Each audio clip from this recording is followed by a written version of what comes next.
ಓಂ ಶಾಂತಿ. ಈ ದಿನ ನಾವು ಬಾಬ್ದಾದಾರವರ ಮೂಲಕ ಅವ್ಯಕ್ತ ಸ್ಥಿತಿ ಎಂದರೇನು, ಅವ್ಯಕ್ತ ಸ್ಥಿತಿಯನ್ನು ಹೇಗೆ ತಯಾರು ಮಾಡಿಕೊಳ್ಳುವಂಥದ್ದು, ಈ ಒಂದು ವಿಷಯದ ಬಗ್ಗೆ ತಿಳ್ಕೊಳ್ಳೋಣ. ಮೊದಲಿಗೆ ಅವ್ಯಕ್ತ ಸ್ಥಿತಿ ಅಂದರೆ ಏನು? ನಾವು ಅರ್ಧಕಲ್ಪದಿಂದ ದೇಹದ ಒಂದು ಸ್ಥಿತಿಯಲ್ಲಿ ಇದ್ವಿ. ಈಗ ಬಾಬಾ ಬಂದು ನಮಗೆ ಅವ್ಯಕ್ತ ಸ್ಥಿತಿಯನ್ನು ಕಲಿಸ್ತಿದ್ದಾರೆ. ಅವ್ಯಕ್ತ ಸ್ಥಿತಿಯಲ್ಲಿ ಬರುವುದನ್ನು ಕಲಿಸ್ತಿದ್ದಾರೆ ಶಿಕ್ಷಣದ ಮೂಲಕ ಅಲ್ವಾ. ಅವ್ಯಕ್ತ ನಮಗೆಲ್ಲರಿಗೂ ಸಹ ಗೊತ್ತಿದೆ. ವ್ಯಕ್ತ ಅಂದರೆ ಶರೀರ, ಈ ದೇಹ. ಅವ್ಯಕ್ತ ಅಂದರೆ ಆತ್ಮ, ಆತ್ಮಾಭಿಮಾನಿ ಸ್ಥಿತಿ. ಅವ್ಯಕ್ತ ಸ್ಥಿತಿ ಅಂದರೆ ಆತ್ಮಾಭಿಮಾನಿ ಸ್ಥಿತಿ. ನಾನು ಆತ್ಮ, ಈ ಶರೀರ, ಈ ವ್ಯಕ್ತ ಶರೀರದಿಂದ ಅತೀತ ಆಗಬೇಕು. ಮನಸ್ಸು ಬುದ್ಧಿಯಿಂದ ನಾನು ಈ ಶರೀರ, ಈ ಶರೀರಕ್ಕೆ ಸಂಬಂಧಪಟ್ಟಿರುವಂತಹ ಎಲ್ಲ ವಿಷಯಗಳು, ಈ ಪ್ರಪಂಚ ಇರ್ಬೋದು, ವಸ್ತು ವೈಭವ, ಪದಾರ್ಥ, ಸಂಬಂಧಗಳು, ಹಳೆಯ ಸ್ವಭಾವ ಸಂಸ್ಕಾರಗಳು, ಎಲ್ಲದರ ಒಂದು ಸ್ಮೃತಿಯಿಂದ ಅತೀತ ಆಗುವಂಥದ್ದು. ಅತೀತ ಆಗಿ ಕೇವಲ ನಾನು ಆತ್ಮ, ಆ ಸ್ಮೃತಿಯಲ್ಲಿ ಬರ್ತಾ ಆತ್ಮದ ಮೂಲ ಸಂಸ್ಕಾರಗಳ ಒಂದು ಸ್ಮೃತಿಯಲ್ಲಿ ಸ್ಥಿತರಾಗುವಂಥದ್ದು. ಮತ್ತು ತಂದೆಯ ಸ್ಮೃತಿಯಲ್ಲಿ ಇರುವಂತಹದ್ದು, ಶಿವಬಾಬಾರವರ ಸ್ಮೃತಿಯಲ್ಲಿ ಇರುವಂಥದ್ದು. ಆಗ ಏನಾಗತ್ತೆ?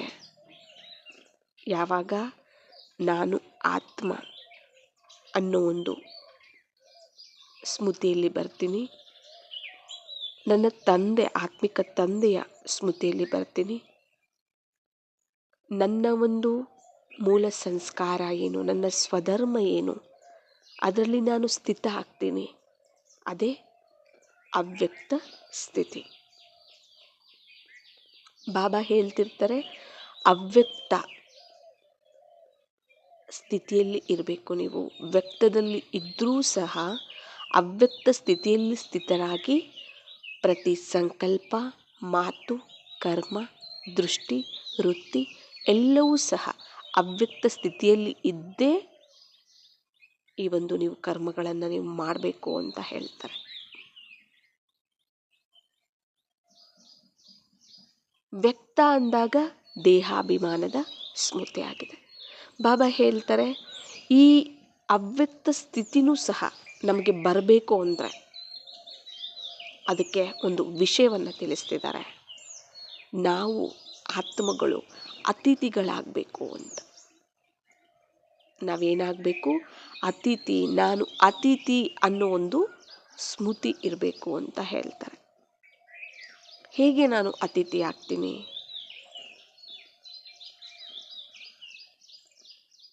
ಈಗ ಹೊರಗಡೆ ಪ್ರಪಂಚದವರು ಸಹ ಹೇಳ್ತಿರ್ತಾರಲ್ವಾ, ಇದು ಕೇವಲ 3 ದಿನದ ಸಂತೆ ಆಗಿದೆ, ಇದು ರಂಗಮಂಚ ಆಗಿದೆ, ಈ ಪ್ರಪಂಚ ಹೇಳ್ತಿರ್ತಾರೆ.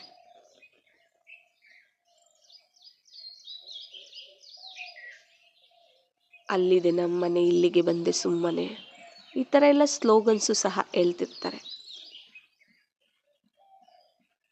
ಅಂದರೆ ನಾವು ಪರಂಧಾಮ ನಿವಾಸಿಗಳು. ಈಗ ಯಾವಾಗ ನಾವು ದೇಹದ ಒಂದು ಜನ್ಮ ಏನು ನಾವು ಪಡ್ಕೊಂಡಿದ್ವಿ ಅರ್ಧಕಲ್ಪದಿಂದ, ಅದರಿಂದ ನಾವು ಈಗ ಸತ್ತಿದ್ದೀವಿ, ಸತ್ತಿರಬೇಕು ಕೂಡ ನಾವು. ಈಗ ಅದರಿಂದ ಸತ್ತು ಆತ್ಮಿಕ ಜನ್ಮವನ್ನು ನಾವು ಪಡ್ಕೊಂಡಿದ್ದೀವಿ. ಇದಕ್ಕೆ ಹೇಳ್ತಾರೆ ಬಾಬಾ ಮರುಜೀವ ಜನ್ಮ ಅಂತ. ಮರುಜೀವ ಜನ್ಮ. ಆತ್ಮದ ನಿವಾಸ ಸ್ಥಾನ ಯಾವುದು? ಪರಂಧಾಮ. ನಾವು ಆತ್ಮಗಳು ಅಂದಮೇಲೆ ಆತ್ಮಗಳಿಗೆ ತಂದೆ ಪರಮಾತ್ಮ ಅಂದಮೇಲೆ ಆತ್ಮ ಪರಮಾತ್ಮಗಳ ಮನೆ ಯಾವುದು? ಪರಂಧಾಮ. ಅಂದರೆ ನಾನು ಆತ್ಮ ಪರಂಧಾಮ ನಿವಾಸಿ, ಪರಮಾತ್ಮನ ಸಂತಾನ. ಸರ್ವಸ್ವ, ಪ್ರಪಂಚ, ಸರ್ವ ಸಂಬಂಧ, ಬಂಧು ಬಳಗ ಎಲ್ಲವೂ ಸಹ ಆತ್ಮಕ್ಕೆ ಪರಮಾತ್ಮನೇ ಆಗಿರ್ತಾರೆ. ಈಗ ನಮಗೆ ಬಾಬಾ ಬಂದು ಜನ್ಮ ಕೊಟ್ಟಿದ್ದಾರೆ. ನಮಗೆ ಆತ್ಮಿಕ ಜನ್ಮ ಅಂದರೆ ಸ್ಮೃತಿ. ನಾವು ದೇಹದ ಸ್ಮೃತಿಯಲ್ಲಿದ್ದೆ, ಆತ್ಮದ ಈಗ ಸ್ಮೃತಿಯನ್ನು ತರಿಸಿದ್ದಾರೆ. ಈಗ ದೇಹದ ಸ್ಮೃತಿ ವಿಸ್ಮೃತಿ ಆಗಬೇಕು, ಆತ್ಮದ ಸ್ಮೃತಿಯಲ್ಲಿ ಬರಬೇಕು. ಬಾಬಾ ನಮಗೆ ಆತ್ಮಿಕ ಜನ್ಮವನ್ನು ಕೊಟ್ಟು ನಮ್ಮನ್ನು ಪರಂಧಾಮ ನಿವಾಸಿಗಳಾಗಿ ಈಗ ನೀವು ಆಗಬೇಕು ಅಂತ ಹೇಳಿದ್ದಾರೆ. ಈಗ ಶರೀರ ದೇಹ ಅಂತಂದರೆ ನಾವು ಸಾಕಾರವತ ನಿವಾಸಿಗಳಾಗ್ಬಿಡ್ತೀವಿ ಅಲ್ವಾ? ಈ ಸಾಕಾರ ಶರೀರ ದೇಹಾಭಿಮಾನ ಅಂದರೆ ಈ ಕಲಿಯುಗದ ನಿವಾಸಿಗಳು, ಈ ನರಕದ ನಿವಾಸಿಗಳಾಗ್ಬಿಡ್ತೀವಿ ನಾವು ದೇಹಾಭಿಮಾನದಲ್ಲಿ ಬಂದಾಗ, ನಾನು ದೇಹ ಅಂದುಕೊಂಡಾಗ. ಈಗ ನಾನು ದೇಹ ಅಲ್ಲ, ನಾನು ಆತ್ಮ, ನಾನು ಪರಂಧಾಮ ನಿವಾಸಿ, ಶಾಂತಿಧಾಮ ನಿವಾಸಿ, ಮುಕ್ತಿಧಾಮ ನಿವಾಸಿ. ನಾನು ಬಾಬಾ ನಮಗೆ ಜನ್ಮ ಕೊಟ್ಟಿದ್ದಾರೆ. ಇಡೀ ವಿಶ್ವದಲ್ಲಿ ಎಷ್ಟು ಆತ್ಮಗಳಿದಾರಲ್ಲ, ಅವರಲ್ಲಿ ನಮ್ಮನ್ನು ಸೆಲೆಕ್ಟ್ ಮಾಡಿ ನಮಗೆ ಹೊಸ ಜನ್ಮವನ್ನು, ಆತ್ಮಿಕ ಜನ್ಮ, ದಿವ್ಯ ಜನ್ಮವನ್ನು ಕೊಟ್ಟಿದ್ದಾರೆ. ಈಗ ನಾವು ಪರಮಾತ್ಮ ಹೇಗೆ ಪರಂಧಾಮ ನಿವಾಸಿಯಾಗಿ ಕಲಿಯುಗವನ್ನು ಸತ್ಯಯುಗವನ್ನಾಗಿ, ನರಕವನ್ನು ಸ್ವರ್ಗವನ್ನಾಗಿ, ದುಃಖಧಾಮವನ್ನು ಸುಖಧಾಮವನ್ನಾಗಿ, ಪತಿತ ಪ್ರಪಂಚವನ್ನು ಪಾವನ ಪ್ರಪಂಚವನ್ನಾಗಿ ಪರಿವರ್ತನೆ ಮಾಡೋದಕ್ಕೆ ಈ ಭೂಮಿ ಮೇಲೆ ಬ್ರಹ್ಮ ಬಾಬಾರವರ ಒಂದು ವೃದ್ಧನ ಶರೀರವನ್ನು ಧಾರಣೆ ಮಾಡಿ ಪರಿವರ್ತನೆಯ ಕಾರ್ಯವನ್ನು ಮಾಡ್ತಾ ಇದ್ದಾರೆ. ನಮಗೆಲ್ಲರಿಗೂ ಸಹ ಗೊತ್ತಿದೆ, ಅವರು ಪರಮಾತ್ಮ. ಅವರಿಗೆ ಶರೀರ ಅನ್ನುವಂಥದ್ದು ಇಲ್ಲ, ತನ್ನದೇ ಆದಂಥ ಶರೀರ ಇಲ್ಲ, ತನ್ನದೇ ಆದಂತಹ ಮನೆ ಇಲ್ಲ, ಯಾವುದೂ ಇಲ್ಲ. ಆದರೂ ಪರಿವರ್ತನೆ ಮಾಡುವಂಥದ್ದು ಅವರ ಕಾರ್ಯ. ಕಲ್ಪನೂ ಸಹ ಇದು ಅವರ ಕರ್ತವ್ಯ. ಡ್ರಾಮಾನುಸಾರವಾಗಿ ಅವರೂ ಸಹ ಕಲ್ಪಕ್ಕೆ ಒಂದು ಬಾರಿ ಬಂದು ಕಲಿಯುಗವನ್ನು ಸತ್ಯಯುಗವನ್ನಾಗಿ, ಹಳೆಯ ಪ್ರಪಂಚವನ್ನು ಹೊಸ ಪ್ರಪಂಚವನ್ನಾಗಿ ಪರಿವರ್ತನೆ ಮಾಡ್ತಾರೆ. ಇದು ಅವರ ಕಾರ್ಯ.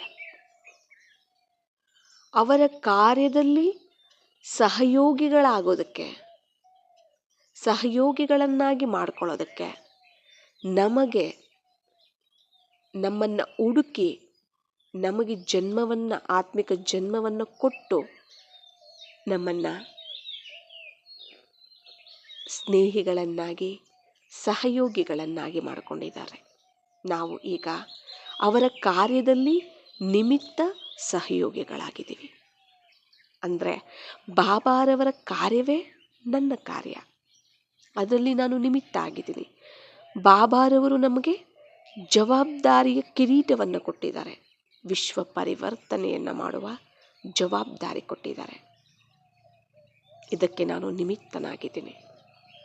ಶಿವಬಾಬಾ ಹೇಗೆ ಬ್ರಹ್ಮಬಾಬಾ ಶರೀರವನ್ನು ಧಾರಣೆ ಮಾಡಿ ಹೇಳ್ತಾರಲ್ಲ, ಬ್ರಹ್ಮಬಾಬಾ ಶರೀರವನ್ನು ಲೋನಾಗಿ ತಗೊಳ್ತೀನಿ ನಾನು ಅಂತಾರೆ ಬಾಬಾ.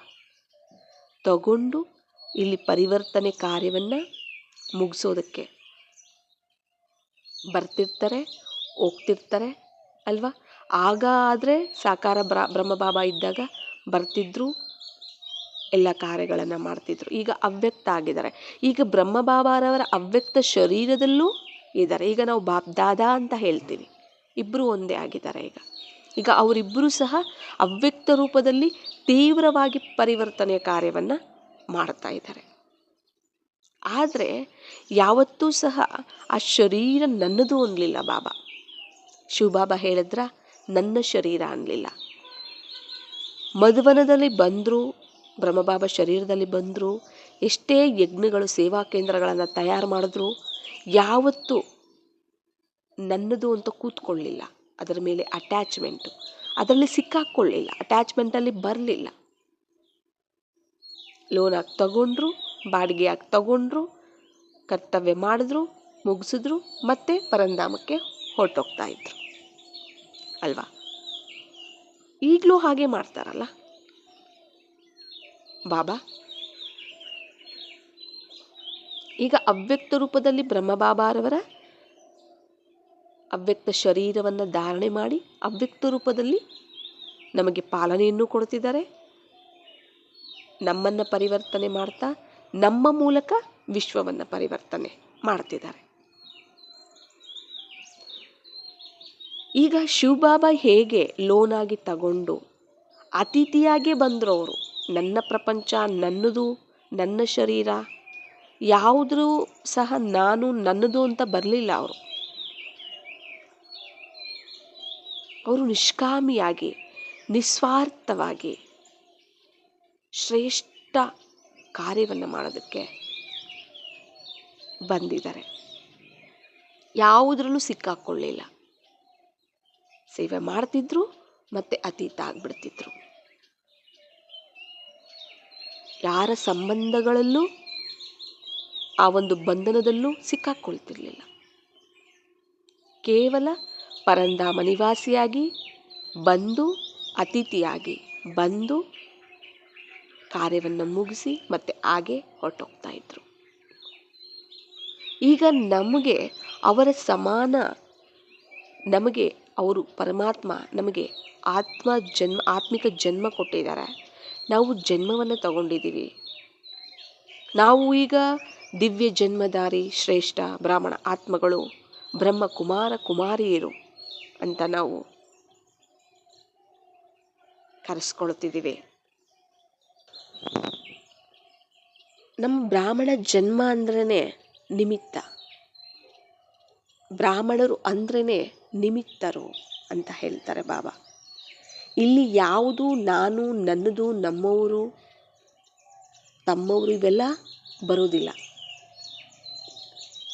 ಕೇವಲ ಇಲ್ಲಿ ಆತ್ಮ ಅಂದಾಗ ಆತ್ಮಿಕವಾದ ಸ್ಮೃತಿ, ಸ್ಥಿತಿ, ಸ್ವರೂಪ, ಆತ್ಮಿಕ ದೃಷ್ಟಿ, ಆತ್ಮಿಕ ವೃತ್ತಿ, ಆತ್ಮಿಕ ಸಂಬಂಧ, ಆತ್ಮಿಕ ಸೇವಾ ಸಂಬಂಧ, ಆತ್ಮಿಕ ಸೇವೆ ಎಲ್ಲನೂ ಪ್ರಾಪ್ತಿನೂ ಸಹ ಆತ್ಮಕ್ಕೆ ಇದೆ. ಶಿಕ್ಷಣವೂ ಸಹ ಆತ್ಮಕ್ಕೆ ಇದೆ. ಶ್ರೀಮತನೂ ಸಹ ಆತ್ಮಕ್ಕೆ ಇದೆ. ಎಲ್ಲವೂ ಸಹ ಆತ್ಮಕ್ಕೆ ಕೊಡ್ತಿದ್ದಾರೆ ಬಾಬಾ ಅಲ್ವಾ. ಅಂದರೆ ಬಾಬಾ ಹೇಳ್ತಾರೆ, ನೀವು ನನ್ನ ಸಮಾನ ಅತಿಥಿ ಆಗಬೇಕು. ಯಾಕಂದರೆ ನೀವು ಆತ್ಮಗಳ ನಿವಾಸ ಸ್ಥಾನ ಪರಂಧಾಮ ಅಂದಮೇಲೆ ನೀವು ಪರಂಧಾಮ ನಿವಾಸಿನೇ. ಈಗ ಆ ಸ್ಮೃತಿ ಬರಬೇಕು ನಿಮಗೆ ಅಂತ ಹೇಳ್ತಾರೆ.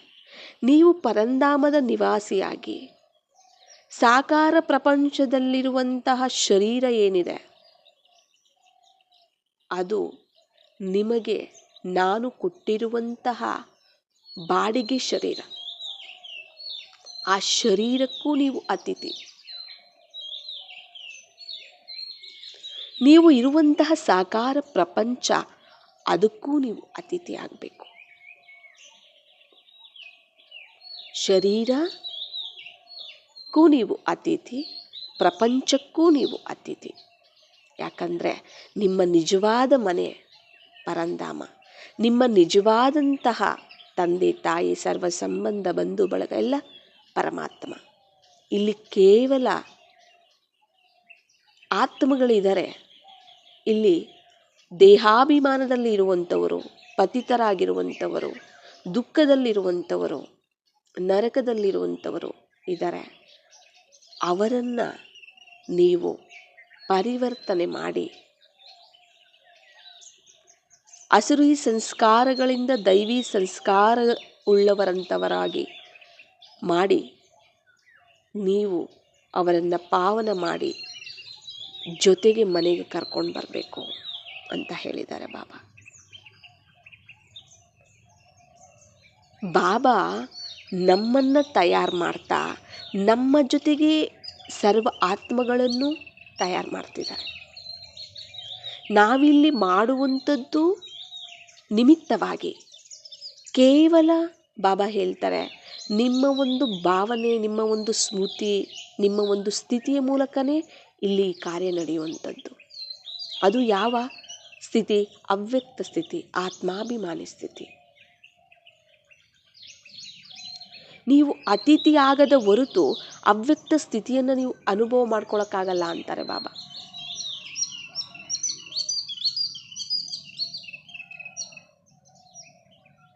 ಏನಕ್ಕೋಸ್ಕರ ಈ ಶರೀರ ಕೊಟ್ಟಿದ್ದಾರೆ? ಈ ಪ್ರಪಂಚ ಬಾಡಿಗೆ. ಇಲ್ಲಿ ನಾನು ವಾಸ ಮಾಡ್ತಾ ಇದ್ದೀನಿ, ಬಾಡಿಗೆ ಪ್ರಪಂಚದಲ್ಲಿ, ಬಾಡಿಗೆ ಶರೀರದಲ್ಲಿ ವಾಸ ಮಾಡ್ತಾ ಇದ್ದೀನಿ. ಏನಕ್ಕೆ?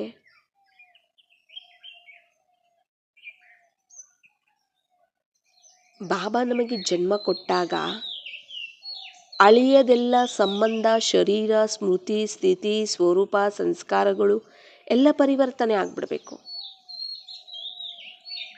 ಹಳೆಯದೆಲ್ಲ ಹೋಗಿ ಹೊಸ ಸಂಸ್ಕಾರ, ಹೊಸ ಸ್ಮೃತಿ, ಹೊಸ ಸ್ಥಿತಿ, ಹೊಸದು ಸ್ವರೂಪ, ಸಂಬಂಧಗಳೆಲ್ಲ ಹೊಸದು. ಯಾವುದು? ಆತ್ಮಿಕವಾಗಿ. ಇಲ್ಲಿ ಎಲ್ಲರೂ ಇದ್ದರೂ ಎಲ್ಲರೂ ಏನಾಗಿದ್ದಾರೆ? ಆತ್ಮಿಕ ಸಹೋದರರು.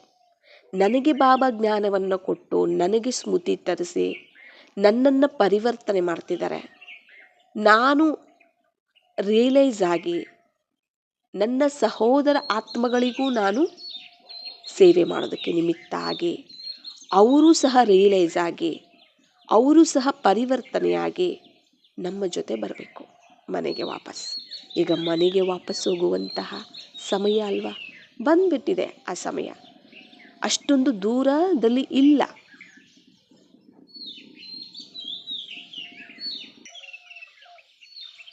ನಾವು ಯಾವಾಗ ಅತಿಥಿಗಳಾಗ್ತೀವಿ, ಯಾವುದರ ಜೊತೆನೂ ನಾವು ಸಿಕ್ಕಾಕೊಳ್ಳೋದಿಲ್ಲ, ಯಾವುದರಲ್ಲೂ ಇಂಟರ್ಫಿಯರ್ ಆಗೋದಿಲ್ಲ, ನಾವು ಮಧ್ಯಸ್ಥಿಕೆ ಅನ್ನುವಂಥದ್ದು ವಹಿಸೋದಿಲ್ಲ, ಮೋಹ ಇಟ್ಕೊಳ್ಳೋದಿಲ್ಲ,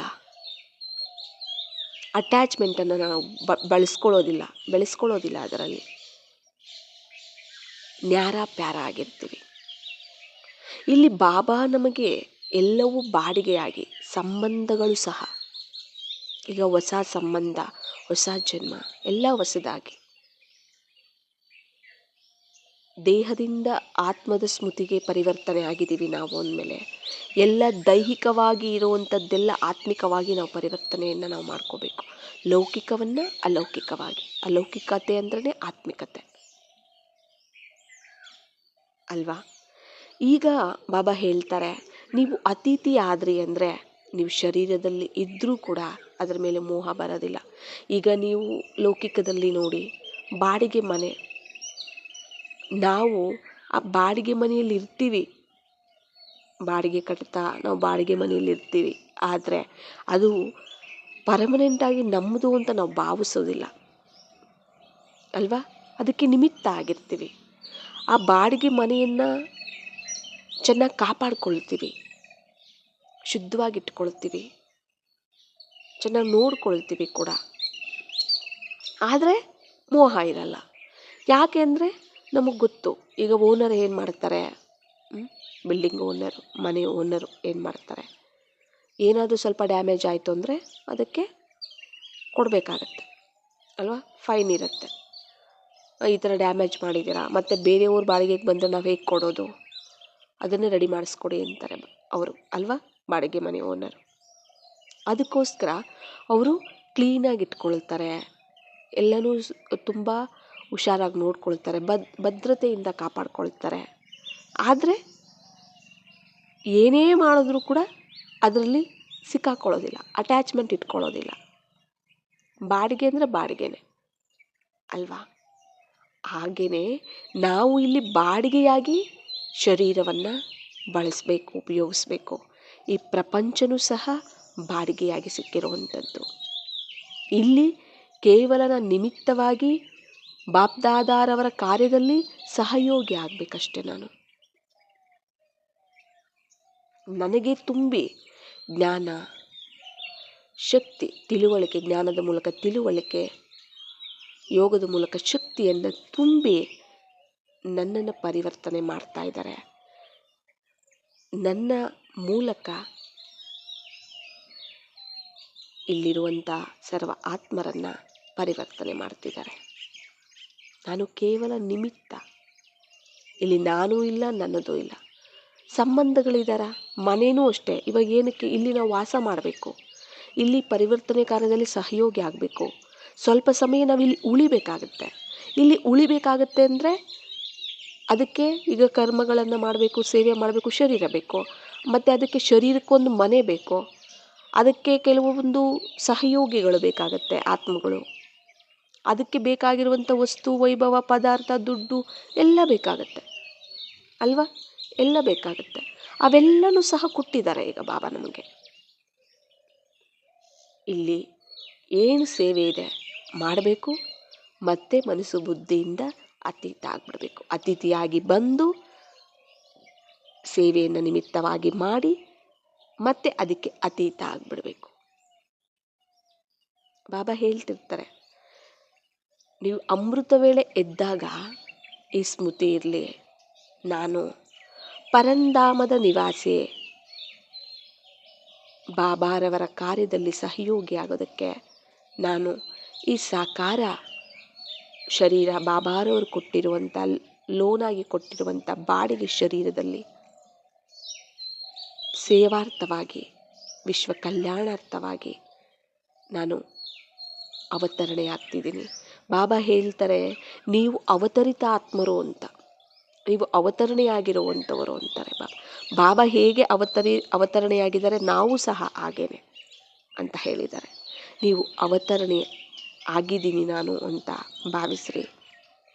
ಮತ್ತೆ ನಿಮಿತ್ತವಾಗಿ ಕರ್ಮಯೋಗಿಯಾಗಿ ಎಲ್ಲ ಸೇವೆಯನ್ನು ಮಾಡಿ, ಎಲ್ಲರ ಸಂಬಂಧ ಸಂಪರ್ಕದಲ್ಲಿ, ಸೇವಾ ಸಂಪರ್ಕದಲ್ಲಿ ಬನ್ನಿ, ಸೇವಾ ಸಂಬಂಧದಲ್ಲಿ ಬನ್ನಿ. ಮತ್ತು ನೈಟ್ ಆಯಿತು, ಮಲಗೋ ಸಮಯದಲ್ಲಿ ಬಾಬಾ ನನಗೆ ಏನು ಸೇವೆ ಕೊಟ್ಟಿದ್ರು ಅದನ್ನು ಮುಗಿಸಿ ನಾನೀಗ ಏನು ಮಾಡಿದ್ದೀನಿ, ಈಗ ವಾಪಸ್ ನಾನು ಮನೆಗೆ ಹೋಗ್ತಾ ಇದ್ದೀನಿ ಅಂತ ಅತೀತಾಗಿ ಪರಂಧಾಮ ನಿವಾಸಿ ಆಗಿಬಿಡಿ ಅಂತ ಹೇಳ್ತಾರೆ. ಸೇವೆ ಎಲ್ಲ ಮುಗೀತು, ನಿಮಿತ್ತವಾಗಿ ನೀವು ಮಾಡಿದ್ರೆ, ಮತ್ತು ನಾನು ಅತಿಥಿಯಾಗಿ ಬಂದಿದ್ದೆ, ಸೇವೆ ನಿಮಿತ್ತವಾಗಿ ಮಾಡಿದೆ, ಈಗ ನಾನು ನನ್ನ ಮನೆಗೆ, ನನ್ನ ತಂದೆಯ ಬಳಿ ನಾನು ಹೊರಡಬೇಕು ಅಂತ ಬಂದುಬಿಡಿ, ಮನೆಗೆ ಬಂದುಬಿಡಿ ಅಂತ ಬಾಬಾ ಹೇಳ್ತಾರೆ. ಅದು ನಮಗೆ ಆ ಸ್ಮೃತಿ ಇದೆಯಾ, ನಾವು ಚೆಕ್ ಮಾಡ್ಕೊಳ್ಬೇಕಾಗತ್ತೆ. ಅತಿಥಿ, ನಾವು ಯಾವಾಗ ಈ ಒಂದು ಅತಿಥಿ ಅನ್ನೋ ಸ್ಮೃತಿ ಇರುತ್ತೆ, ಈ ಒಂದು ಸ್ಥಿತಿಯಲ್ಲಿ ನಾವು ಸ್ಥಿತರಾಗ್ತೀವಿ, ಆಗ ಎಲ್ಲದರ ಒಂದು ಸ್ಮೃತಿಯಿಂದ ನಾವು ಅತೀತ ಆಗಿರ್ತೀವಿ. ದೇಹಕ್ಕೆ ಸಂಬಂಧಪಟ್ಟಿರುವಂಥ ಈ ದೇಹ, ಈ ಹಳೆಯ ಪ್ರಪಂಚ ಎಲ್ಲದಕ್ಕೂ ಕೂಡ, ಆಯಿತಾ? ಮತ್ತು ನೋಡಿ, ಈಗ ಸಂಬಂಧಗಳಿದ್ದಾರೆ. ಈಗ ನಮಗೆ ಮೊದಲು ದೇಹದ ಅಭಿಮಾನದಲ್ಲಿದ್ದಾಗ ಅವು ಕರ್ಮಬಂಧನದ ಲೆಕ್ಕಾಚಾರದ ಸಂಬಂಧಗಳು, ಲೌಕಿಕ ಸಂಬಂಧಗಳು, ಅಪ್ಪ ಅಮ್ಮ, ಅಣ್ಣ ತಂಗಿ, ಪತಿ ಪತ್ನಿ, ಮಕ್ಕಳು, ಅಜ್ಜಿ ತಾತ, ಎಷ್ಟೇ ಸಂಬಂಧಗಳು, ಫ್ರೆಂಡು, ಎಲ್ಲನೂ, ಒಬ್ಬ ಪ್ರೇತಮ ಇಲ್ಲ ಪತಿ, ಯಾವುದೇ ಸಂಬಂಧ ಇರ್ಬೋದು, ಅವೆಲ್ಲ ಇತ್ತು. ಈಗ ಆ ಸಂಬಂಧಗಳೆಲ್ಲ ಇದ್ದರೂ ಕೂಡ ಅವು ನನ್ನ ಒಂದು ಸಮೀಪದಲ್ಲಿ ಇದ್ದಾರೆ, ನನ್ನ ಸಂಬಂಧ ಸಂಪರ್ಕದಲ್ಲಿ ಬರ್ತಿದ್ದಾರೆ ಅಂದರೆ ಬಾಬಾ ನನಗೆ, ನಾನು ವಿಶ್ವ ಕಲ್ಯಾಣವನ್ನು ನಾನು ಮಾಡ್ತಿದ್ದೀನಲ್ಲ ನಿಮಿತ್ತವಾಗಿ, ಅದಕ್ಕೋಸ್ಕರ ಸಹಯೋಗಿ ಆಗೋದಕ್ಕೋಸ್ಕರ ಬಾಬಾ ಅವರನ್ನು ನನಗೆ ಕೊಟ್ಟಿರುವಂತಹ ಸಂಬಂಧಗಳು, ಅವು ಸಹ ಬಾಡಿಗೆ ಸಂಬಂಧಗಳೇ. ತುಂಬ ದಿನ ಇರುತ್ತಾ ಆ ಸಂಬಂಧಗಳು ಸಹ? ಅವಿನಾಶಿಯಾಗಿರುತ್ತಾ ಆ ಸಂಬಂಧಗಳು? ಇಲ್ಲ ಅಲ್ವಾ? ಅವು ಸಹ ಬಾಡಿಗೆಯಾಗಿ ಕೊಟ್ಟಿರುವಂತಹ ಸಂಬಂಧಗಳು. ಅವರು ಆತ್ಮಗಳು, ನನ್ನ ಸಹೋದರ ಆತ್ಮಗಳು. ಆ ಆತ್ಮಗಳನ್ನು ನನ್ನ ಸಹಯೋಗಕ್ಕೆ, ನನಗೆ ಸಹಯೋಗ ಕೊಡೋದಕ್ಕೆ ಅವರನ್ನು ನಿಮಿತ್ತ ಮಾಡಿದ್ದಾರೆ. ನಾನು ಆತ್ಮ ಅವರ ಸೇವೆಯನ್ನು ಮಾಡೋದಕ್ಕೆ, ಅವರ ಕಲ್ಯಾಣವನ್ನು ಮಾಡೋದಕ್ಕೆ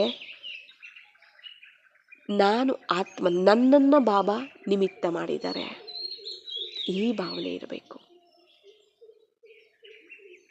ನಾನು ಮನೆಯಲ್ಲೇ ಇರ್ಬೋದು, ಅವರ ಮಧ್ಯದಲ್ಲೇ ಇರ್ಬೋದು, ಆದರೆ ನಾನು ಆತ್ಮ ವಿಶ್ವ ಕಲ್ಯಾಣಕಾರಿ. ಇಲ್ಲಿ ಇದ್ದೀನಿ ನಾನು ಅಂದರೆ ಇಲ್ಲಿ ಇರ್ತಾ ಇಲ್ಲಿರೋ ನನ್ನ ಸಹೋದರ ಆತ್ಮಗಳನ್ನು ಕಲ್ಯಾಣ ಮಾಡ್ತಾ ಇಡೀ ವಿಶ್ವದ ಆತ್ಮಗಳ ಕಲ್ಯಾಣವನ್ನು ನಾನು ಮಾಡಬೇಕಾಗಿದೆ. ಅದಕ್ಕೋಸ್ಕರ ಬಾಬಾ ನನ್ನನ್ನು ಇಲ್ಲಿ ನಿಮಿತ್ತವಾಗಿ ಇಟ್ಟಿದ್ದಾರೆ, ಸೇವಾರ್ಥವಾಗಿ. ಮತ್ತು ಈ ಆತ್ಮಿಕ ಸಂಬಂಧಗಳು ಎಲ್ಲವೂ ನನಗೆ ಸಹಯೋಗ ಕೊಡುವಂತಹ ಆತ್ಮಗಳು. ನನ್ನ ಸಹಯೋಗಕ್ಕೋಸ್ಕರ ಬಾಬಾನೇ ಇವರನ್ನು ನಿಮಿತ್ತ ಮಾಡಿದ್ದಾರೆ. ಅವ್ರ ಮೂಲಕ ನನಗೆ ಸಹಯೋಗ ಕೊಡ್ತಿದ್ದಾರೆ ಬಾಬಾ. ಈ ಸ್ಮೃತಿ ಇರಬೇಕು ಅಂತ ಹೇಳ್ತಾರೆ. ಒಂದು ವಸ್ತು, ಒಂದು ಪದಾರ್ಥ ಏನೇ ಇರ್ಬೋದು, ಅದೆಲ್ಲವೂ ಸಹ ಬಾಬಾ ನಮಗೆ ವಿಶ್ವ ಕಲ್ಯಾಣಾರ್ಥವಾಗಿ ಕೊಟ್ಟಿರುವಂತಹ ಬಾಡಿಗೆ ವಸ್ತುಗಳು. ಅವೆಲ್ಲನೂ ಸಹ ಸಂಬಂಧ, ಶರೀರ, ಪ್ರಪಂಚ, ವಸ್ತು, ವೈಭವ, ಪದಾರ್ಥ, ದುಡ್ಡು ಏನೇ ಇರಲಿ, ಅವೆಲ್ಲವೂ ಬಾಬಾ ಕೊಟ್ಟಿರುವಂತಹ ಬಾಡಿಗೆ ವಸ್ತುಗಳು. ಇಲ್ಲಿ ನಾನೇ ಇಲ್ಲ. ಇಲ್ಲಿ ಬಾಬಾರವರು ನನಗೆ ಜನ್ಮ ಕೊಟ್ಟಿದ್ದೆ, ನಾನು ಬಾಬಾರವ್ರಿಗೆ ಸೇರಿದ್ದೀನಿ, ಬಾಬಾ ನನಗೆ ಸೇರಿದ್ದಾರೆ. ನಾನು ನಿನ್ನೋನು, ನೀನು ನನ್ನೋನು ಅಂದ್ಬಿಟ್ವಿ ಅಂದರೆ ಇಲ್ಲಿ ನಾನು ಅನ್ನೋದೂ ಇಲ್ಲ. ನನ್ನ ಮನಸ್ಸೂ ಸಹ ಬಾಬಾರವರದ್ದೇ, ನನ್ನ ಬುದ್ಧಿನೂ ಬಾಬಾರವರದ್ದೇ, ನನ್ನ ಸಂಕಲ್ಪಗಳು ಬಾಬಾರವರದ್ದೇ, ನನ್ನ ಸಂಸ್ಕಾರನೂ ಬಾಬಾರವರದ್ದೇ, ಎಲ್ಲವೂ ಬಾಬಾರವರದ್ದೇ. ಅದೂ ಸಹ ನಾವು ಬಾಬಾರವರು ಕೊಟ್ಟಿರುವಂತಹದ್ದು. ಇದು ಬಾಬಾರವ್ರಿಗೆ ಸೇರಿರುವಂತಹದ್ದು. ಹೇಳ್ತಾರಲ್ಲ, ಮನಸ್ಸನ್ನು ನನಗೆ ಕೊಡಿ, ನಿಮ್ಮ ಮನಸ್ಸು ಬುದ್ಧಿಯನ್ನು ನನ್ನ ಜೊತೆ ಜೋಡಿಸಿ ನನಗೆ ಕೊಡಿ. ಆಗ ನನ್ನ ಸಂಸ್ಕಾರನೂ ಕೂಡ ಬಾಬಾರವರ ಸಮಾನನೇ ಇರುತ್ತೆ.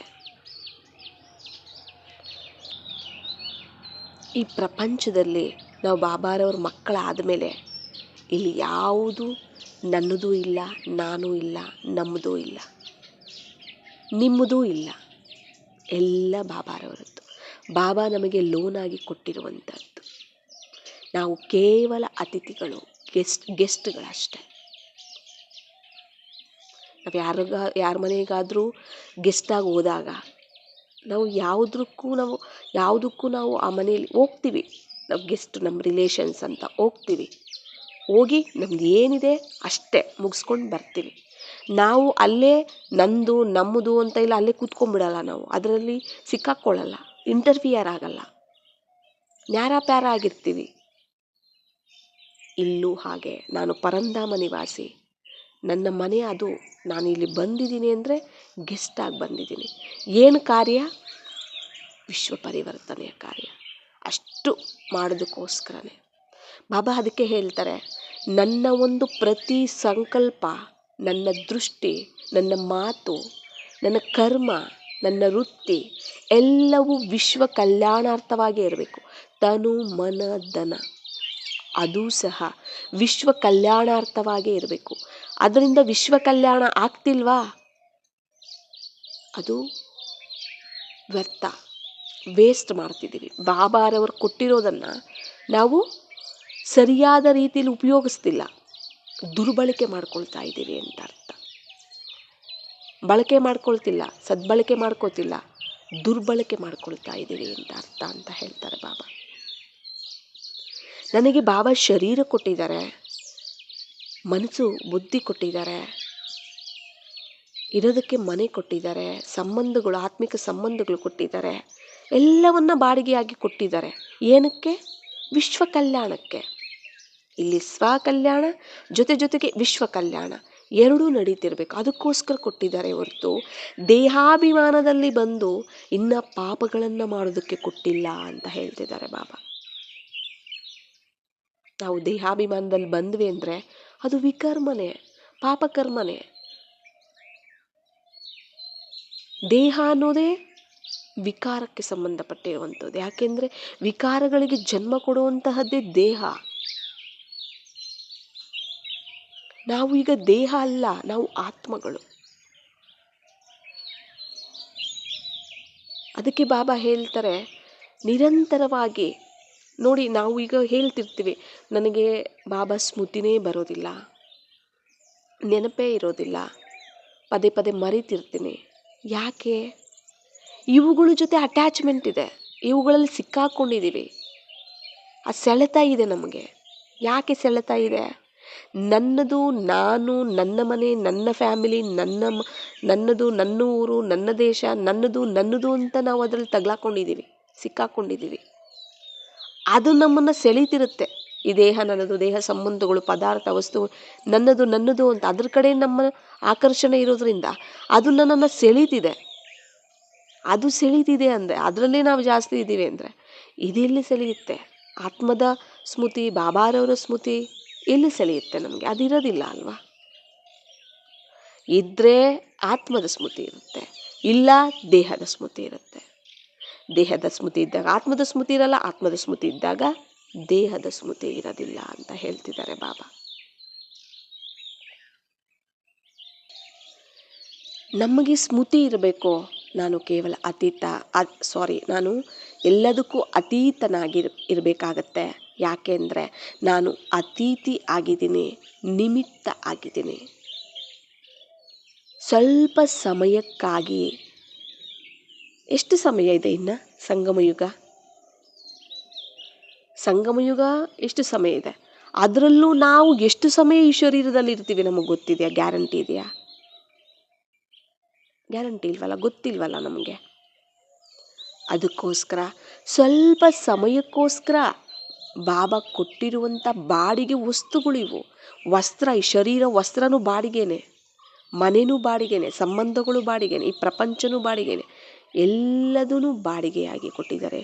ನೀವು ಬಾಡಿಗೆ ಅಂತಲೂ ಸ್ಮೃತಿ ಇರಬೇಕು, ಮತ್ತು ನಾನು ಅತಿಥಿ ಅನ್ನೋದು ಸ್ಮೃತಿ ಇರಬೇಕು, ನಾನು ನಿಮಿತ್ತ ಅನ್ನೋದು ಸ್ಮೃತಿ ಇರಬೇಕು ಅಂತ ಹೇಳ್ತಿದ್ದಾರೆ.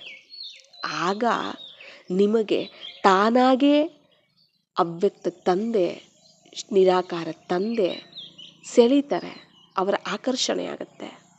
ನನ್ನ ಸ್ಮೃತಿ ಇರುತ್ತೆ, ಆತ್ಮದಲ್ಲಿ ಜಮಾ ಆಗ್ತಿರುತ್ತೆ ಶಕ್ತಿ, ಖಜಾನೆಗಳು, ಶಕ್ತಿಗಳು, ಗುಣಗಳು ಎಲ್ಲವೂ ಸಹ. ಇಲ್ಲಾಂದರೆ ಜಮಾ ಆಗೋದಿಲ್ಲ. ಯಾಕೆ ಅಂದರೆ ಬಾಬಾ ಕಳಿಸಿರುವಂಥದ್ದು ಕೇವಲ ನಮ್ಮ ಕಲ್ಯಾಣ ಮಾಡ್ಕೊಳ್ಳೋದಕ್ಕಲ್ಲ. ಪರಂಧಾಮದಿಂದ ನಮಗೆ ಜನ್ಮ ಕೊಟ್ಟು ಇಲ್ಲಿ ಕರೆಸಿದ್ದಾರೆ, ಇಲ್ಲಿದ್ದೀವಿ ನಾವು ಅಂದರೆ ಕೇವಲ ನಮ್ಮ ಕಲ್ಯಾಣ ಮಾಡಿಕೊಂಡು ನಾನು ಪರಿವರ್ತನೆ ಆಗಬೇಕು ಅಷ್ಟೇ ಅಂತ ಅಲ್ಲ. ಸ್ವಪರಿವರ್ತನೆಯಿಂದ ವಿಶ್ವ ಪರಿವರ್ತನೆ ಅಂತ ಹೇಳ್ತಾರೆ.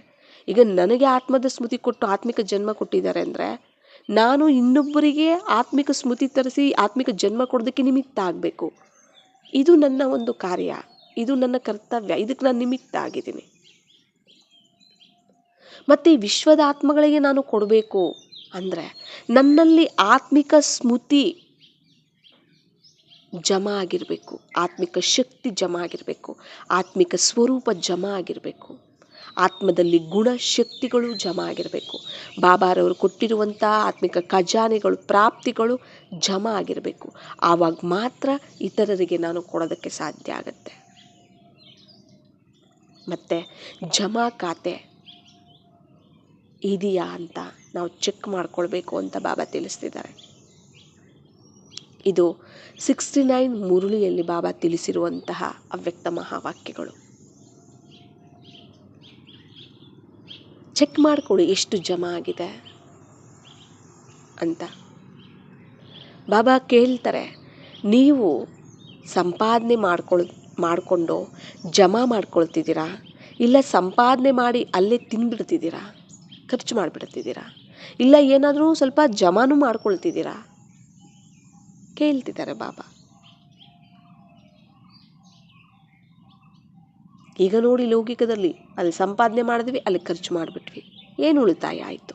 ಏನು ಜಮಾ ಮಾಡ್ಕೊಂಡ್ವಿ ನಾವು ಅಲ್ವಾ? ಸಂಪಾದನೆಗಿಂತ ಜಾಸ್ತಿ ಖರ್ಚೇ ನಾವು ಜಾಸ್ತಿ ಮಾಡ್ತಿರ್ತೀವಿ ಅಂದರೆ ಅಲ್ಲಿ ಏನಿರುತ್ತೆ ಹೇಳಿ? ಸಾಲ ಇರುತ್ತೆ. ಸಂಪಾದನೆ ಮಾಡೋದು ಕಡಿಮೆ, ಆದರೆ ನಮಗೆ ತಿನ್ನೋದಕ್ಕೆ ಬೇಕು, ಎಲ್ಲದಕ್ಕೂ ಬೇಕು, ಮತ್ತು ದುಡ್ಡು ಬೇಕಲ್ವ, ಸಾಲ ಮಾಡೋದು ಅವಾಗ. ಸಂಪಾದನೆ ನೋಡಿದ್ರೆ ಇಲ್ಲ, ಮತ್ತು ಸಾಲ ತೀರ್ಸೋಕ್ಕೆ ಮತ್ತೆ ಕೆಲಸ ಮಾಡಬೇಕು. ಆ ಸಾಲ ತೀರಿಸೋದ್ರಲ್ಲೇ ಅಂದರೆ ಸಂಬಳ ಮಾಡೋ ಅಂದರೆ ನಮಗೆ ಬರೋ ಸಂಬಳ, ನಾವು ಮಾಡೋ ಕೆಲಸ ಎಲ್ಲ ಸಾಲ ತೀರಿಸೋದಕ್ಕೆ ಸರಿ ಹೋಗುತ್ತೆ. ಮತ್ತು ಜಮಾ ಆಗೋದಿಲ್ಲಿ ಸಾಲ ಮಾಡಿದ್ಮೇಲೆ ತೀರಿಸೋದ್ರಲ್ಲೇ ಹೋಗ್ತಾ ಇರುತ್ತೆ ಎಲ್ಲನೂ, ನಾವು ಸಂಪಾದನೆ ಮಾಡಿದ ದುಡ್ಡೆಲ್ಲ. ಮತ್ತು ಎಲ್ಲಿ ನಾವು ಸೇವ್ ಮಾಡೋಕ್ಕಾಗತ್ತೆ, ಉಳಿತಾಯ ಮಾಡ್ಕೊಳಕ್ಕಾಗತ್ತೆ. ಹಾಗೆ ಇಲ್ಲಿ ಬಾಬಾ ಹೇಳ್ತಾರೆ, ನೀವು ಆತ್ಮದ ಸ್ಮೃತಿಯಲ್ಲಿ ಅವ್ಯಕ್ತ ಸ್ಥಿತಿಯಲ್ಲಿ ಇದ್ದು ನೀವೇನೇ ಒಂದು ಕರ್ಮ ಮಾಡ್ತೀರಾ, ಸಂಕಲ್ಪ, ಮಾತು, ಕರ್ಮ, ದೃಷ್ಟಿ ವೃತ್ತಿಯಲ್ಲಿ ಬರ್ತೀರಾ, ಅವ್ಯಕ್ತ ಅಂದರೆ ತಂದೆ ಸ್ಮೃತಿಯಲ್ಲಿದ್ದು ಏನೇ ನೀವು ಮಾಡಿದ್ರೋ ಆತ್ಮದಲ್ಲಿ ಶ್ರೇಷ್ಠ ಕರ್ಮ, ಶ್ರೇಷ್ಠ ಸ್ಮೃತಿ, ಶ್ರೇಷ್ಠ ಸ್ಥಿತಿ, ಶ್ರೇಷ್ಠ ಸಂಕಲ್ಪ ಎಲ್ಲದರ ರೂಪದಲ್ಲಿ ಜಮಾ ಆಗ್ತಿರುತ್ತೆ. ಖಾತೆಯಲ್ಲಿ ಜಮಾ ಆಗ್ತಿರುತ್ತೆ. ಆತ್ಮದಲ್ಲಿ ಗುಣಗಳು, ಶಕ್ತಿಗಳು ಎಲ್ಲವೂ ಜಮಾ ಆಗ್ತಿರುತ್ತೆ. ಆಗ ನಾವು ಇತರರಿಗೆ, ವಿಶ್ವದ ಆತ್ಮಗಳಿಗೆ, ನನ್ನ ಸಹೋದರ ಆತ್ಮಗಳಿಗೆ ನಾನು ನಿಮಿತ್ತವಾಗಿ ಸೇವೆ ಮಾಡೋದಕ್ಕೆ ಸಾಧ್ಯ ಆಗತ್ತೆ. ಇಲ್ಲ ಅಮೃತ ವೇಳೆ ನಾನು ಸ್ವಲ್ಪ ಯೋಗ ಮಾಡಿದೆ, ಸಂಜೆ ಯೋಗ ಮಾಡಿದೆ, ಟ್ರಾಫಿಕ್ ಕಂಟ್ರೋಲ್ ಬಂದಾಗ ಅವಾಗ ಸ್ವಲ್ಪ ಯೋಗ ಮಾಡಿದೆ, ಉಳಿದಿರೋ ಟೈಮ್ ಏನಿದೆ ಅದೆಲ್ಲ ಕೇವಲ ಬರೀ ದೇಹಾಭಿಮಾನ, ಹಳೆ ಪ್ರಪಂಚದ ಸ್ಮೃತಿ, ಹಳೆ ಸಂಬಂಧಗಳ ಸ್ಮೃತಿಯಲ್ಲಿ ಬಂದು ನಾನು, ನಂದು, ಅದು ಇದು, ಆ ಜವಾಬ್ದಾರಿ, ಈ ಜವಾಬ್ದಾರಿ ಎಲ್ಲದರಲ್ಲೂ ಸಿಕ್ಕಾಕೊಂಡ್ಬಿಟ್ಟು ನಾವು ಇದ್ದೋದ್ವಿ ಅಂದರೆ ಏನಾಗುತ್ತೆ? ಸಂಪಾದನೆ ಮಾಡಿದ 10 ರೂಪಾಯಿ ಆದರೆ ಖರ್ಚಾಗಿದ್ದೆಷ್ಟು? 1000 ರೂಪಾಯಿ. ಯೋಚನೆ ಮಾಡಿ. ಎಕ್ಸಾಂಪಲ್ಗೆ, ನಾನು ಆತ್ಮ ಅಂದಾಗ ಸಂಪಾದನೆ, ನಾನು ದೇಹ ಅಂದಾಗ ಖರ್ಚು. ಯಾಕೆಂದರೆ ಆತ್ಮದಲ್ಲಿರುವಂತಹ ಗುಣ ಶಕ್ತಿಗಳು ದೇಹಾಭಿಮಾನದಲ್ಲಿ ಬಂದಾಗ ಆ ದೇಹದ ಸ್ಮೃತಿ, ಆ ಒಂದು ವಿಷಯಗಳಲ್ಲಿ, ದೇಹಕ್ಕೆ ಸಂಬಂಧಪಟ್ಟ ವಿಷಯಗಳಲ್ಲಿ ಖರ್ಚಾಗ್ತಿರುತ್ತೆ. ಖರ್ಚಂದರೆ ಅನ್ನೋದಕ್ಕಿಂತ ಹೆಚ್ಚಾಗಿ ವೇಸ್ಟ್ ಆಗ್ತಿರುತ್ತೆ. ಆತ್ಮಾಭಿಮಾನಿಯಾಗಿ ಸಂಪಾದನೆ ಮಾಡ್ಕೊಂಡಿರೋ ಸಂಪಾದನೆಯನ್ನು ದೇಹಾಭಿಮಾನದಲ್ಲಿ ಬಂದು ಕಳ್ಕೊಳ್ತಾ ಇರ್ತೀವಿ ನಾವು, ವೇಸ್ಟ್ ಮಾಡ್ತಾ ಇರ್ತೀವಿ. ಉಪಯೋಗ ಆಗಲಿಲ್ಲ. ಅಲ್ಲಿ ಯಾರಿಗೇನು ಉಪಯೋಗ ಆಯಿತು? ಉಪಯೋಗಕ್ಕೆ ಯೂಸ್ ಆಯಿತಾ ಅದು? ಅಂದರೆ ಉಪಯೋಗ ಮಾಡಿಕೊಂಡ್ರ ನಾವು ಅದನ್ನು? ದೇಹಾಭಿಮಾನದಲ್ಲಿ ಬಂದು ಇನ್ನೂ ವಿಕರ್ಮಗಳನ್ನು ಮಾಡೋದಕ್ಕೆ ಉಪಯೋಗಿಸ್ಕೊಳ್ತಾ ಇದ್ವಿ. ಪಾಪಕರ್ಮಗಳನ್ನು ಮಾಡೋದಕ್ಕೆ ಉಪಯೋಗಿಸ್ಕೊಳ್ತಾ ಇದ್ದೀವಿ ಆ ಶಕ್ತಿಯನ್ನು. ಮತ್ತೆ ಜಮಾ ಆಯ್ತಾ? ಸಾಲ ಆಗುತ್ತೆ ಅಲ್ಲಿ. ನಾನು ಸಂಪಾದನೆ ಮಾಡ್ಕೊಂಡಿದ್ದು 1 ಅವರೋ 2 ಅವರೋ ಯೋಗ, ಅದರಲ್ಲೂ ಎಷ್ಟು ಶಕ್ತಿಶಾಲಿ ಯೋಗ ಆಗಿದೆಯೋ ನಮಗೆ ಗೊತ್ತಿಲ್ಲ, ಎಷ್ಟು ಸಂಪಾದನೆ ಆಗಿದೆಯೋ ನಮಗೆ ಗೊತ್ತಿಲ್ಲ. ಅದರಲ್ಲಿ ನಾವು ಅರ್ಧಕಲ್ಪದ ದೇಹಾಭಿಮಾನದಲ್ಲಿ ಬಂದು ಅರ್ಧಕಲ್ಪದ ಸಾಲ ಬೇರೆ ಇದೆ. ಅದ್ರ ಜೊತೆಗೆ ಈಗ ನಾವು 1 ಅವರ್ 2 ಅವರು ನಾವು ಕೂತ್ಕೊಂಡು ಯೋಗ ಮಾಡಿ ಅದರಲ್ಲಿ ಎಷ್ಟು ಸಂಪಾದನೆ ಆಗಿದೆ ಗೊತ್ತಿಲ್ಲ. ಮತ್ತೆ ನಾವು ಬರೀ ದೇಹಾಭಿಮಾನದಲ್ಲಿ ದೇಹಕ್ಕೆ ಸಂಬಂಧಪಟ್ಟ ವಿಷಯಗಳಲ್ಲಿ ಸಿಕ್ಕಾಕೊಂಡ್ವಿ ಅಂದರೆ ಸಾಲ ಎಷ್ಟಾಯಿತು? ಮತ್ತೆ ನಾನು ಯೋಗ ಮಾಡ್ತೀನಿ, ಮತ್ತೆ ಅದು ಅದೇ ರೀತಿಯೇ ಆಗ್ತಾ ಇರುತ್ತೆ. ಅಂದರೆ ಆ ಸಾಲ ಏನಿರುತ್ತೆ ಅದು ತೀರಿಸೋದ್ರಲ್ಲೇ ನಾವು ಅದಕ್ಕೋಸ್ಕರ ನಾವು ಯೋಗ ಮಾಡಬೇಕಾಗತ್ತೆ. ದೇಹದ ಜೊತೆ ಇರುವಂಥ ಸಾಲ, ಆ ಸ್ಮೃತಿ, ಸ್ಥಿತಿ, ಆ ಸಂಬಂಧಗಳ ಜೊತೆ ಏನೇನೆಲ್ಲ ನಾವು ವ್ಯವಹಾರಗಳಿಟ್ಕೊಂಡಿರ್ತೀವಲ್ಲ ಆ ಸಾಲಗಳನ್ನು ತೀರಿಸೋದಕ್ಕೆ ಯೋಗ ಮಾಡಬೇಕಾಗತ್ತೆ. ಮತ್ತು ಜಮಾ ಮಾಡ್ಕೊಳ್ಳೋದು ಎಲ್ಲಿ ಸೇವ್ ಆಗುತ್ತೆ? ಆತ್ಮದಲ್ಲಿ. ಸಂಪಾದನೆಗಿಂತ ಸಾಲನೇ ನಾವು ಜಾಸ್ತಿ ಮಾಡ್ಕೊಳ್ತಾ ಇದ್ದೀವಿ. ಮತ್ತು ಜಮಾ ಆಗಿಲ್ಲ ಅಂದ್ರೆ ನಾವು ಇತರರಿಗೆ ಕೊಡೋದು? ಬಾಬಾ ಹೇಳ್ತಿದ್ದಾರೆ ನೋಡಿ, ನಿಮಗೋಸ್ಕರ ಆದರೂ ನೀವು ಸಂಪಾದನೆ ಮಾಡ್ಕೋಬೇಕಲ್ಲ, ಅಷ್ಟಕ್ಕಾದರೂ ನೀವು ಯೋಚನೆ ಮಾಡ್ತಿಲ್ವೇ ಅಂತಿದ್ದಾರೆ ಬಾಬಾ. ಈಗ ಸಾಲ ಮಾಡಿಬಿಟ್ಟಿದ್ದೀನಿ, ಸಂಪಾದನೆ ಮಾಡಿದೆ, ನಾನು ತಿಂದರೆ ಸಾಲ ತೀರ್ಸೋಕ್ಕಾಗೋದಿಲ್ಲ, ಸಾಲ ಕೊಟ್ಟರೆ ನನಗೆ ತಿನ್ನೋದಕ್ಕಾಗೋದಿಲ್ಲ, ನನಗೆ ಸಿಗೋದಿಲ್ಲ. ನನಗೆ ತಿನ್ನೋದಕ್ಕಿರೋದಿಲ್ಲ. ಈಗ ಸಾಲ ತೀರಿಸಲೇಬೇಕು, ಬಿಡೋದಿಲ್ಲ, ಸಾಲಗಾರರು ಬಿಡೋದಿಲ್ಲ, ತೀರಿಸಲೇಬೇಕು. ಊಟ ಬಿಟ್ಟು ಎಲ್ಲ ಬಿಟ್ಟು ನನಗೇನು ಬೇಕೋ ಅದನ್ನೆಲ್ಲ ತ್ಯಾಗ ಮಾಡಿ ನಾನು ಅವ್ರಿಗೆ ಸಾಲ ತೀರಿಸ್ಬೇಕಾಗತ್ತೆ. ಅವಾಗ ನನ್ನ ಸ್ಥಿತಿ ಹೇಗಿರುತ್ತೆ ನನ್ನ ಪರಿಸ್ಥಿತಿ ಆಗ, ಅಲ್ವಾ? ಹಾಗೇನೆ ಬಾಬಾ ಹೇಳ್ತಿದ್ದಾರೆ, ನಿಮ್ಮನ್ನು ನೀವು ಸಂತುಷ್ಟ ಮಾಡ್ಕೊಳ್ಳೋದಕ್ಕೋಸ್ಕರ ಆದ್ರೂ, ನೀವು ತೃಪ್ತಿಯಾಗಿರೋದಕ್ಕೋಸ್ಕರ ಆದ್ರೂ ಜಮ ಬೇಕಲ್ವಾ, ಸಂಪಾದನೆ ಮಾಡ್ಕೊಳ್ಬೇಕಲ್ವ ನೀವು.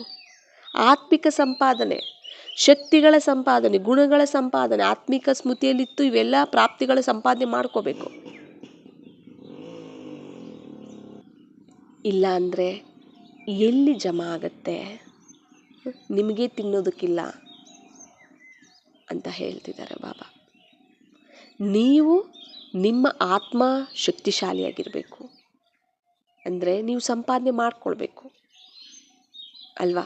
ಅದಕ್ಕೆ ನಾವು ಸಾಲ ಮಾಡೋಕ್ಕೆ ಹೋಗ್ಬಾರ್ದು. ದೇಹಾಭಿಮಾನದಲ್ಲಿ ಬಂದ್ವಿ ಅಂದ್ರೇ ಅಲ್ಲಿ ಎಲ್ಲ ವ್ಯರ್ಥವಾಗಿ ವೇಸ್ಟ್ ಆಗ್ತಿರುತ್ತೆ ನಮ್ಮ ಆತ್ಮಿಕ ಶಕ್ತಿ ಎಲ್ಲನೂ ಸಹ. ಅದನ್ನು ನಾವು ಉಳಿಸ್ಕೋಬೇಕು ಅಂದರೆ ನಾನು ಅತಿಥಿ ಆಗಬೇಕು, ಯಾವುದ್ರ ಕಡೆಯೂ ನಾನು ಆಕರ್ಷಿತನಾಗಬಾರ್ದು.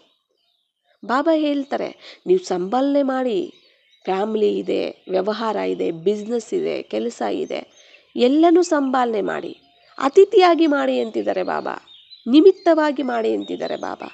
ನಾನು ನನ್ನದು ಅನ್ನೋ ಒಂದು ಬಂಧನದಲ್ಲಿ ಸಿಕ್ಕಾಕೊಂಡು, ಮೋಹದಲ್ಲಿ ಸಿಕ್ಕಾಕೊಂಡು, ಆಕರ್ಷಣೆಯಲ್ಲಿ ಸಿಕ್ಕಾಕೊಂಡು ಮಾಡಬೇಡಿ, ಅತೀತ ಆಗಿ ಮಾಡಿ.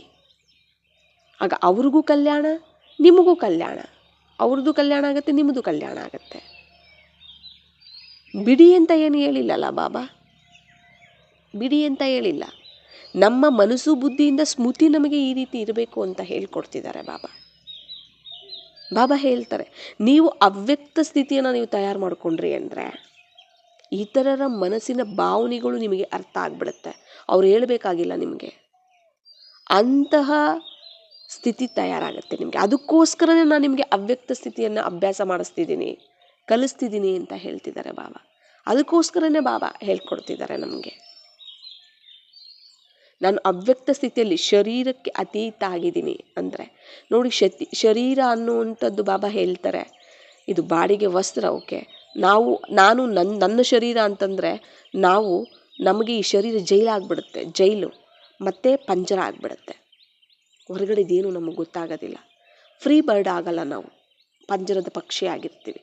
ಯಾವಾಗ ನಾನು ಅತಿಥಿಯಾಗಿ ಅಟ್ಯಾಚ್ಮೆಂಟ್ ಇಲ್ಲದೆ ಅತೀತ ಆಗಿರ್ತೀನಿ ಈ ಶರೀರಕ್ಕೆ, ಆಗ ನಾನು ಎಲ್ಲವನ್ನು ಗ್ರಹಿಸ್ತೀನಿ, ಗೊತ್ತಾಗುತ್ತೆ ನನಗೆ.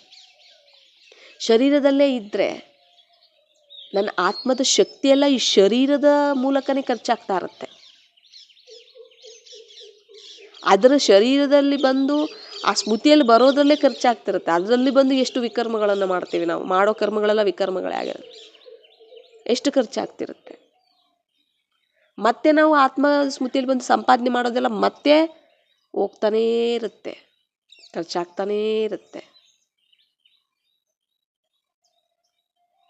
ಅದಕ್ಕೆ ಬಾಬಾ ಹೇಳ್ತಾರೆ, ನೀವು ಯಾವಾಗ ಅವ್ಯಕ್ತ ಸ್ಥಿತಿಯಲ್ಲಿ ಸ್ಥಿತರಾಗ್ತೀರಾ, ಆತ್ಮದಲ್ಲಿ ಶಕ್ತಿ ಯಾವಾಗಿರುತ್ತೆ, ಇತರರ ಮನಸ್ಸಿನ ಭಾವನೆಗಳು ಅವರು ಹೇಳೋದಕ್ಕಿಂತ ಮೊದಲೇ, ಅವ್ರು ಮಾತಾಡೋದಕ್ಕಿಂತ ಮೊದಲೇ ಅದು ನಿಮಗೆ ಗೊತ್ತಾಗ್ಬಿಡುತ್ತೆ.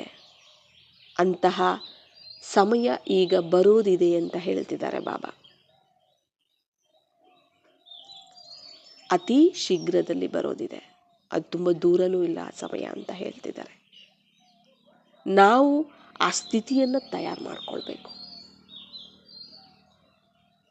ಬಾಬಾ ಹೇಳ್ತಾರೆ, ಈಗ ನಾವು ಪರಮಾತ್ಮ ನಮಗೆ ಸರ್ವ ಸಂಬಂಧಿ, ಸರ್ವಸ್ವ, ನಮ್ಮ ಪ್ರಪಂಚ, ನಾವು ಪರಂಧಾಮ ನಿವಾಸಿ, ನಾನು ಬಾಬಾ ಪರಂಧಾಮದಲ್ಲಿ, ಆಯಿತಾ. ಮತ್ತು ಇಲ್ಲಿರೋರು ಎಲ್ಲರೂ ಕೂಡ ನನ್ನ ಸಹೋದರ ಆತ್ಮಗಳು, ನನ್ನ ಫ್ಯಾಮಿಲಿ. ಎಲ್ಲಿ? ಇಡೀ ವಿಶ್ವದಲ್ಲಿ. ಅವರು ಏನಾಗಿದ್ದಾರೆ? ಬಲಹೀನ ಇದ್ದಾರೆ, ಅವ್ರಿಗೆ ಕೊಡಬೇಕಲ್ಲ, ಅದಕ್ಕೋಸ್ಕರ ನಾನು ಜಮಾ ಮಾಡ್ಕೋಬೇಕು. ಬಾಬಾ ಅದನ್ನು ಹೇಳ್ತಾರೆ. ಈಗ ತಂದೆ ತಾಯಿ ಇದ್ದಾರೆ,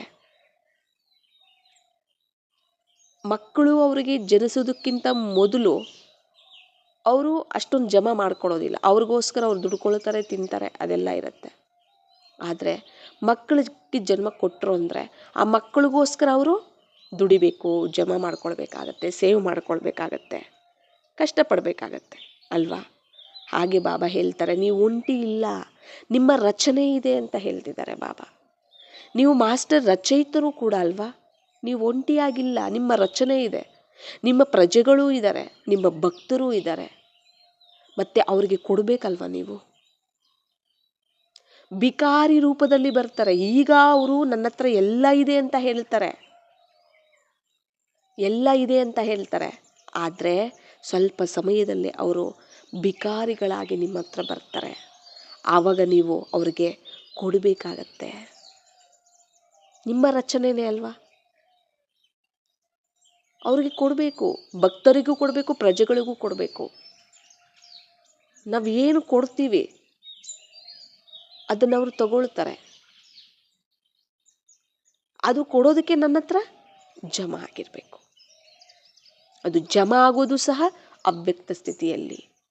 ಅವ್ಯಕ್ತ ಸ್ಥಿತಿ ಬರಬೇಕು ಅಂದರೂ ಕೂಡ ನಾನು ಅತಿಥಿ ಆಗಬೇಕು ಅಂತ ಹೇಳಿದ್ರು. ಅಂತಿಮ ಸ್ವರೂಪ ಏನಿದೆ ನಷ್ಟಮೋಹ ಸ್ಮೃತಿ ಲಬ್ಧ, ನೀವು ಆ ನಷ್ಟಮೋಹಿಗಳಾಗಬೇಕು, ಸ್ಮೃತಿ ಲಬ್ಧದಲ್ಲಿ ನೀವು ಬರಬೇಕು ಅಂದರೂ ಕೂಡ ಈ ಒಂದು ಸ್ಥಿತಿನೇ ಆಧಾರ ಅಂತ ಹೇಳ್ತಿದ್ದಾರೆ. ನೀವು ಅತಿಥಿ ಆಗಲಿಲ್ಲ, ಅವ್ಯಕ್ತ ಸ್ಥಿತಿಯಲ್ಲಿ ಬರಲಿಲ್ಲ, ನೀವು ಅಂತಿಮದಲ್ಲಿ ಪೇಪರ್ ನಷ್ಟಮೋಹ, ಆ ಪೇಪರಲ್ಲೂ ನೀವು ಪಾಸ್ ಆಗೋದಕ್ಕಾಗೋದಿಲ್ಲ ಅಂತ ಹೇಳ್ತಿದ್ದಾರೆ.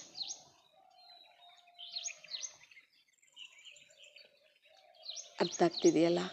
ಬಾಬಾ ನಮಗೆ ಜನ್ಮ ಕೊಟ್ಟಿದ್ದಾರೆ ಅಂದರೆ ಇದೆಲ್ಲ ನಾವು ಯೋಚನೆ ಮಾಡಬೇಕು, ವಿಚಾರ ಸಾಗರ ಮಂಥನ ಮಾಡಬೇಕು. ಯಾಕೆ ನನಗೆ ಜನ್ಮ ಕೊಟ್ಟರು? ಇಡೀ ಪ್ರಪಂಚದಲ್ಲಿ ಎಷ್ಟು ಆತ್ಮಗಳಿದೆ, ಅವ್ರನ್ನೆಲ್ಲ ಯಾಕೆ ಸೆಲೆಕ್ಟ್ ಮಾಡ್ಕೊಂಡಿಲ್ಲ ಬಾಬಾ? ನನ್ನನ್ನೇ ಯಾಕೆ ಸೆಲೆಕ್ಟ್ ಮಾಡಿಕೊಂಡ್ರು? ಯೋಚನೆ ಮಾಡಬೇಕು. ಯಾತಕ್ಕೋಸ್ಕರ ಸೆಲೆಕ್ಟ್ ಮಾಡ್ಕೊಂಡಿದ್ದಾರೆ? ಯಾಕೆ ನನಗೆ ಜನ್ಮ ಕೊಟ್ಟಿದ್ದಾರೆ? ಯಾವ ಕಾರ್ಯಕ್ಕೋಸ್ಕರ?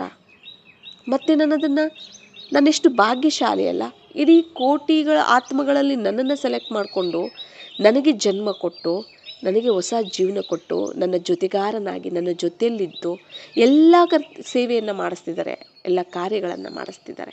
ನಾನು ಎಷ್ಟು ಭಾಗ್ಯಶಾಲಿ, ಪದಮ ಭಾಗ್ಯಶಾಲಿ. ಎಲ್ಲ ಸಿಕ್ಕಿದೆ ಅವರಿಂದ ನನಗೆ. ಮತ್ತು ನಾನು ಅವರ ಕಾರ್ಯದಲ್ಲಿ ನಾನು ನಿಮಿತ್ತವಾಗಿ ಸಹಯೋಗಿ ಆಗಬೇಕು. ಇದು ನನ್ನ ಜವಾಬ್ದಾರಿ, ಇದು ನನ್ನ ಕರ್ತವ್ಯ, ರೆಸ್ಪಾನ್ಸಿಬಿಲಿಟಿ ನಾವು ತಗೊಳ್ಬೇಕು.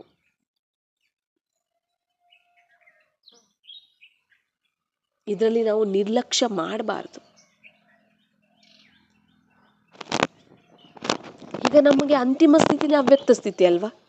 ಈಗ ನಾವು ಅಂತಿಮದಲ್ಲಿ ನಾವು ಪಾಸ್ ಆಗಬೇಕಂದ್ರೆ ಇದು ಬೇಕೇ ಬೇಕು ನಮಗೆ.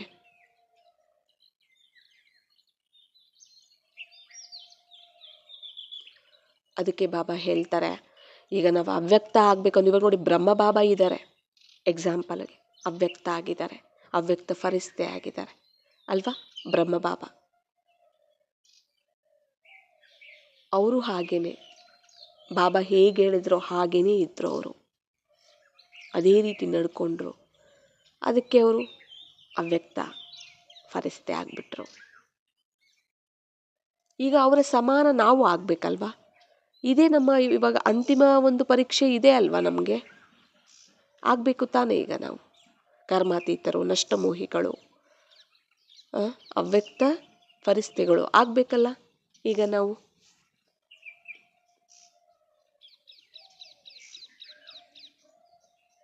ಈಗಲೂ ಇನ್ನೂ ನಾವು ಈಗ ಪರಿಸ್ಥಿತಿಗಳನ್ನ ಹೊರಗಡೆ ಎಷ್ಟು ನೋಡ್ತಿದ್ದೀವಿ, ಯುದ್ಧದ ಒಂದು ವಾತಾವರಣ, ಇವೆಲ್ಲ ದಿನೇ ದಿನೇ ಅತಿ ಆಗೋದೇ ಇದೆ ಹೊರತು ಕಡಿಮೆ ಆಗೋದಿಲ್ಲ.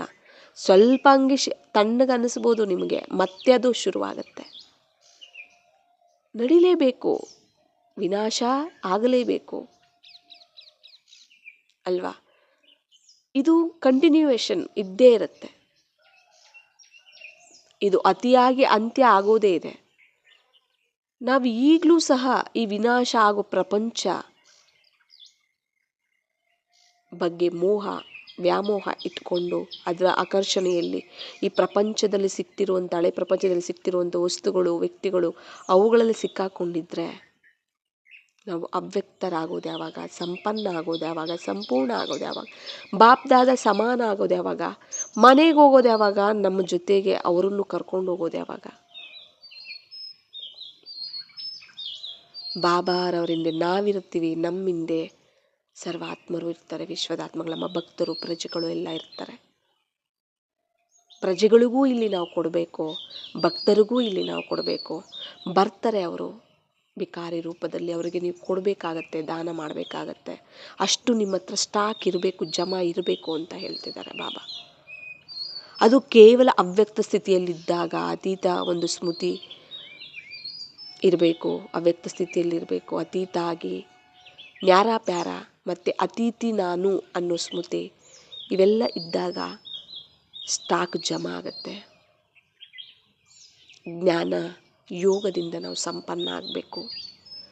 ಜ್ಞಾನದಿಂದ ಸಂಪನ್ನ, ಯೋಗದಿಂದ ಸಂಪನ್ನ ಆದಾಗಲೇ ನಾವು ಸಂಪೂರ್ಣ ಆತ್ಮಾಭಿಮಾನಿಗಳಾಗೋದಕ್ಕೆ, ಅವ್ಯಕ್ತ ಸ್ಥಿತಿಯನ್ನು ತಯಾರು ಮಾಡ್ಕೊಳ್ಳೋದಕ್ಕೆ ಸಾಧ್ಯ ಆಗುತ್ತೆ ಅಂತ ಬಾಬಾ ತಿಳಿಸ್ತಿದ್ದಾರೆ.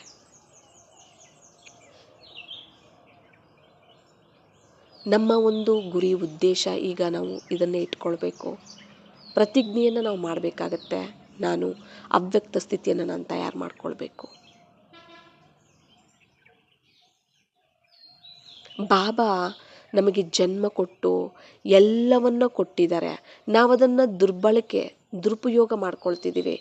ವಿಶ್ವ ಕಲ್ಯಾಣಕ್ಕೋಸ್ಕರ ನಾನು ಬಳಸ್ತಿಲ್ಲ ಅಂದರೆ ಅದು ಹೊರೆ, ಪಾಪ. ಅದರ ಒಂದು ಲೆಕ್ಕ ನಾನು ಬಾಬಾರವ್ರಿಗೆ ಕೊಡಬೇಕಾಗತ್ತೆ. ಜನ್ಮ ಕೊಟ್ಟರು, ಜೀವನ ಕೊಟ್ಟಿದ್ದಾರೆ. ಹೊಸ ಎಲ್ಲ ಆತ್ಮಿಕವಾಗಿ ಸಂಬಂಧಗಳು, ಆತ್ಮಿಕ ಪರಿವಾರ, ಈಶ್ವರೀಯ ಪರಿವಾರ, ಮನೆ, ವಸ್ತು, ವೈಭವ, ದುಡ್ಡು, ಏನೆಲ್ಲ ಪದಾರ್ಥಗಳು ಏನೆಲ್ಲ ಕೊಟ್ಟಿದ್ದಾರೆ ಅದು ಕೇವಲ ಕಲ್ಯಾಣಾರ್ಥವಾಗಿ, ವಿಶ್ವ ಕಲ್ಯಾಣಾರ್ಥವಾಗಿ. ವಿಶ್ವ ಕಲ್ಯಾಣ ಅಂದರೆ ಅಲ್ಲಿ ನಂದು ಬಂದಿರುತ್ತೆ, ನನ್ನ ಕಲ್ಯಾಣನೂ ಇರುತ್ತೆ. ವಿಶ್ವದಲ್ಲಿ ನಾನು ಇದ್ದೀನಿ ಅಲ್ವಾ. ನನ್ನ ಒಂದು ಶರೀರ, ಮನಸ್ಸು, ಧನ, ಸಂಕಲ್ಪ, ಮಾತು, ಕರ್ಮ, ದೃಷ್ಟಿ, ವೃತ್ತಿ, ನನ್ನ ಹತ್ರ ಏನು ವೈಭವ ಇದೆ, ವಸ್ತುಗಳಿದ್ದಾವೆ, ಪದಾರ್ಥಗಳಿದ್ದಾವೆ, ಎಲ್ಲವೂ ಸಹ ವಿಶ್ವ ಕಲ್ಯಾಣಾರ್ಥವಾಗಿಯೇ ಬಳಕೆ ಆಗ್ತಿರ್ಬೇಕಲ್ಲಿ, ಉಪಯೋಗ ಆಗ್ತಿರ್ಬೇಕಲ್ಲಿ. ಹಳೆಯ ಪ್ರಪಂಚದ ಸ್ಮೃತಿಯಲ್ಲಿ, ಹಳೆಯ ದೇಹದ ಸ್ಮೃತಿಯಲ್ಲಿ ಬಂದು ಈ ಹಳೆಯ ಪ್ರಪಂಚದ ವಿಷಯಗಳಲ್ಲಿ ನಾವು ಅದನ್ನು ಖರ್ಚು ಮಾಡ್ತಿದ್ದೀವಿ, ವೇಸ್ಟ್ ಮಾಡ್ತಿದ್ದೀವಿ ಅಂದರೆ ಅದು ಬಾಬಾರವರಿಗೆ ನಾವು ಲೆಕ್ಕ ಕೊಡಬೇಕು. ಅದನ್ನು ನಾವು ತೀರಿಸ್ಬೇಕು ಅಂದರೆ ಆ ಹೊರೆಯನ್ನು, ಅದು ಹೊರೆ ಆಗಿಬಿಡುತ್ತೆ, ಭಾರ ಆಗಿಬಿಡುತ್ತೆ, ಪಾಪದ ಹೊರೆ ಆಗಿಬಿಡುತ್ತೆ, ಲೆಕ್ಕಾಚಾರ ಆಗಿಬಿಡುತ್ತೆ. ಅದನ್ನು ನಾವು ತೀರಿಸ್ಬೇಕು ಅಂದರೆ ಶಿಕ್ಷೆಗಳನ್ನು ಅನುಭವಿಸಿ ತೀರಿಸ್ಬೇಕಾಗತ್ತೆ. ಇಲ್ಲೂ ತೀರಿಸ್ಬೇಕು, ಧರ್ಮರಾಜಪುರಿಯಲ್ಲೂ ತೀರಿಸ್ಬೇಕಾಗತ್ತೆ. ಅದಕ್ಕೆ ಬಾಬಾ ಹೇಳ್ತಿರುವಂಥದ್ದು. ಬಾಬಾ ಏನು ಕೊಟ್ಟಿದ್ದಾರೆ ಅದನ್ನು ನಾವೇನೇ ಒಂದು ಕರ್ಮ ಮಾಡುವಾಗ, ಸಂಕಲ್ಪ ಮಾಡುವಾಗಲೂ ಕೂಡ ಚೆಕ್ ಮಾಡ್ಕೊಳ್ಬೇಕು. ಇದು ವಿಶ್ವ ಕಲ್ಯಾಣಾರ್ಥವಾಗಿದೆಯಾ, ಇದು ಕಲ್ಯಾಣ ಮಾಡುತ್ತಾ, ಇದು ನನ್ನ ಉನ್ನತಿಯನ್ನು ಮಾಡುತ್ತಾ, ಇತರರ ಉನ್ನತಿಯನ್ನು ಮಾಡುತ್ತಾ, ಈ ಸಂಕಲ್ಪ, ಈ ಕರ್ಮ ನನ್ನ ಉನ್ನತಿ ಮಾಡುತ್ತಾ, ಇತರರ ಉನ್ನತಿಯನ್ನು ಮಾಡುತ್ತಾ, ಈ ಕರ್ಮ, ಮಾತು, ಪ್ರತಿಯೊಂದರ ಕಡೆ ಗಮನ ಕೊಟ್ಟು ನಾವು ಮಾಡಬೇಕು ಅಂತ ಹೇಳ್ತಿದ್ದಾರೆ ಬಾಬಾ.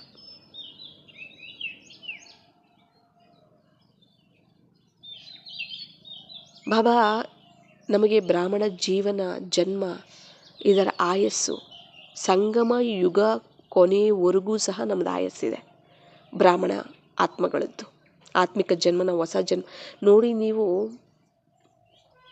ಲೌಕಿಕದಲ್ಲಿ ಇದ್ದಾಗ, ನೀವು ದೇಹಾಭಿಮಾನದಲ್ಲಿದ್ದಾಗ ಅಂದರೆ ನಿಮಗೆ ಎಷ್ಟು ಆಯಸ್ಸಿತ್ತೋ ಅದು ಇಂದಿನ ಕರ್ಮಗಳ ಅನುಸಾರವಾಗಿ, ಇಂದಿನ ಜನ್ಮಗಳ ಸಂಸ್ಕಾರ ಕರ್ಮಗಳ ಅನುಸಾರವಾಗಿ ನಿಮಗೆ ಆಯಸ್ಸು ಫಿಕ್ಸ್ ಆಗಿರುತ್ತೆ. ಆಯಿತಾ, ಎಲ್ಲವೂ ಫಿಕ್ಸ್ ಆಗಿರುತ್ತೆ. ಆದರೆ ನಾವು ಈಗ ಹಳೆಯ ಜನ್ಮದಲ್ಲಿಲ್ಲ, ಹಳೆಯ ಒಂದು ಸಂಸ್ಕಾರಗಳಲ್ಲಿಲ್ಲ ಅಂದರೆ ನಾನು ಈಗ ಆತ್ಮಿಕವಾಗಿ ಜನ್ಮ ತಗೊಂಡು ಪರಮಾತ್ಮನನ್ನು ಸರ್ವ ಸಂಬಂಧಿಯಾಗಿ ಮಾಡಿಕೊಂಡು ಪರಂಧಾಮ ನಿವಾಸಿ ಆಗಿದ್ದೀನಿ. ಎಲ್ಲದಕ್ಕೂ ಅತಿಥಿಯಾಗಿ ಮತ್ತು ಅತೀತವಾಗಿ ನ್ಯಾರ ಪ್ಯಾರ ಆಗಿ ನಿಮಿತ್ತವಾಗಿ ಸೇವೆಯನ್ನು ನಾನು ಮಾಡ್ತಿದ್ದೀನಿ. ಅಂದರೆ ಇಲ್ಲಿ ನನ್ನ ಜನ್ಮ ಚೇಂಜ್ ಆಯಿತು, ಜೀವನ ಚೇಂಜ್ ಆಯಿತು, ಕರ್ಮಗಳು ಚೇಂಜ್ ಆಯಿತು, ಸಂಸ್ಕಾರ ಚೇಂಜ್ ಆಯಿತು, ಎಲ್ಲವೂ ಚೇಂಜ್ ಆಯಿತು. ಅಂದರೆ ನನ್ನ ಆಯಸ್ಸು ಚೇಂಜ್ ಆಗುತ್ತೆ.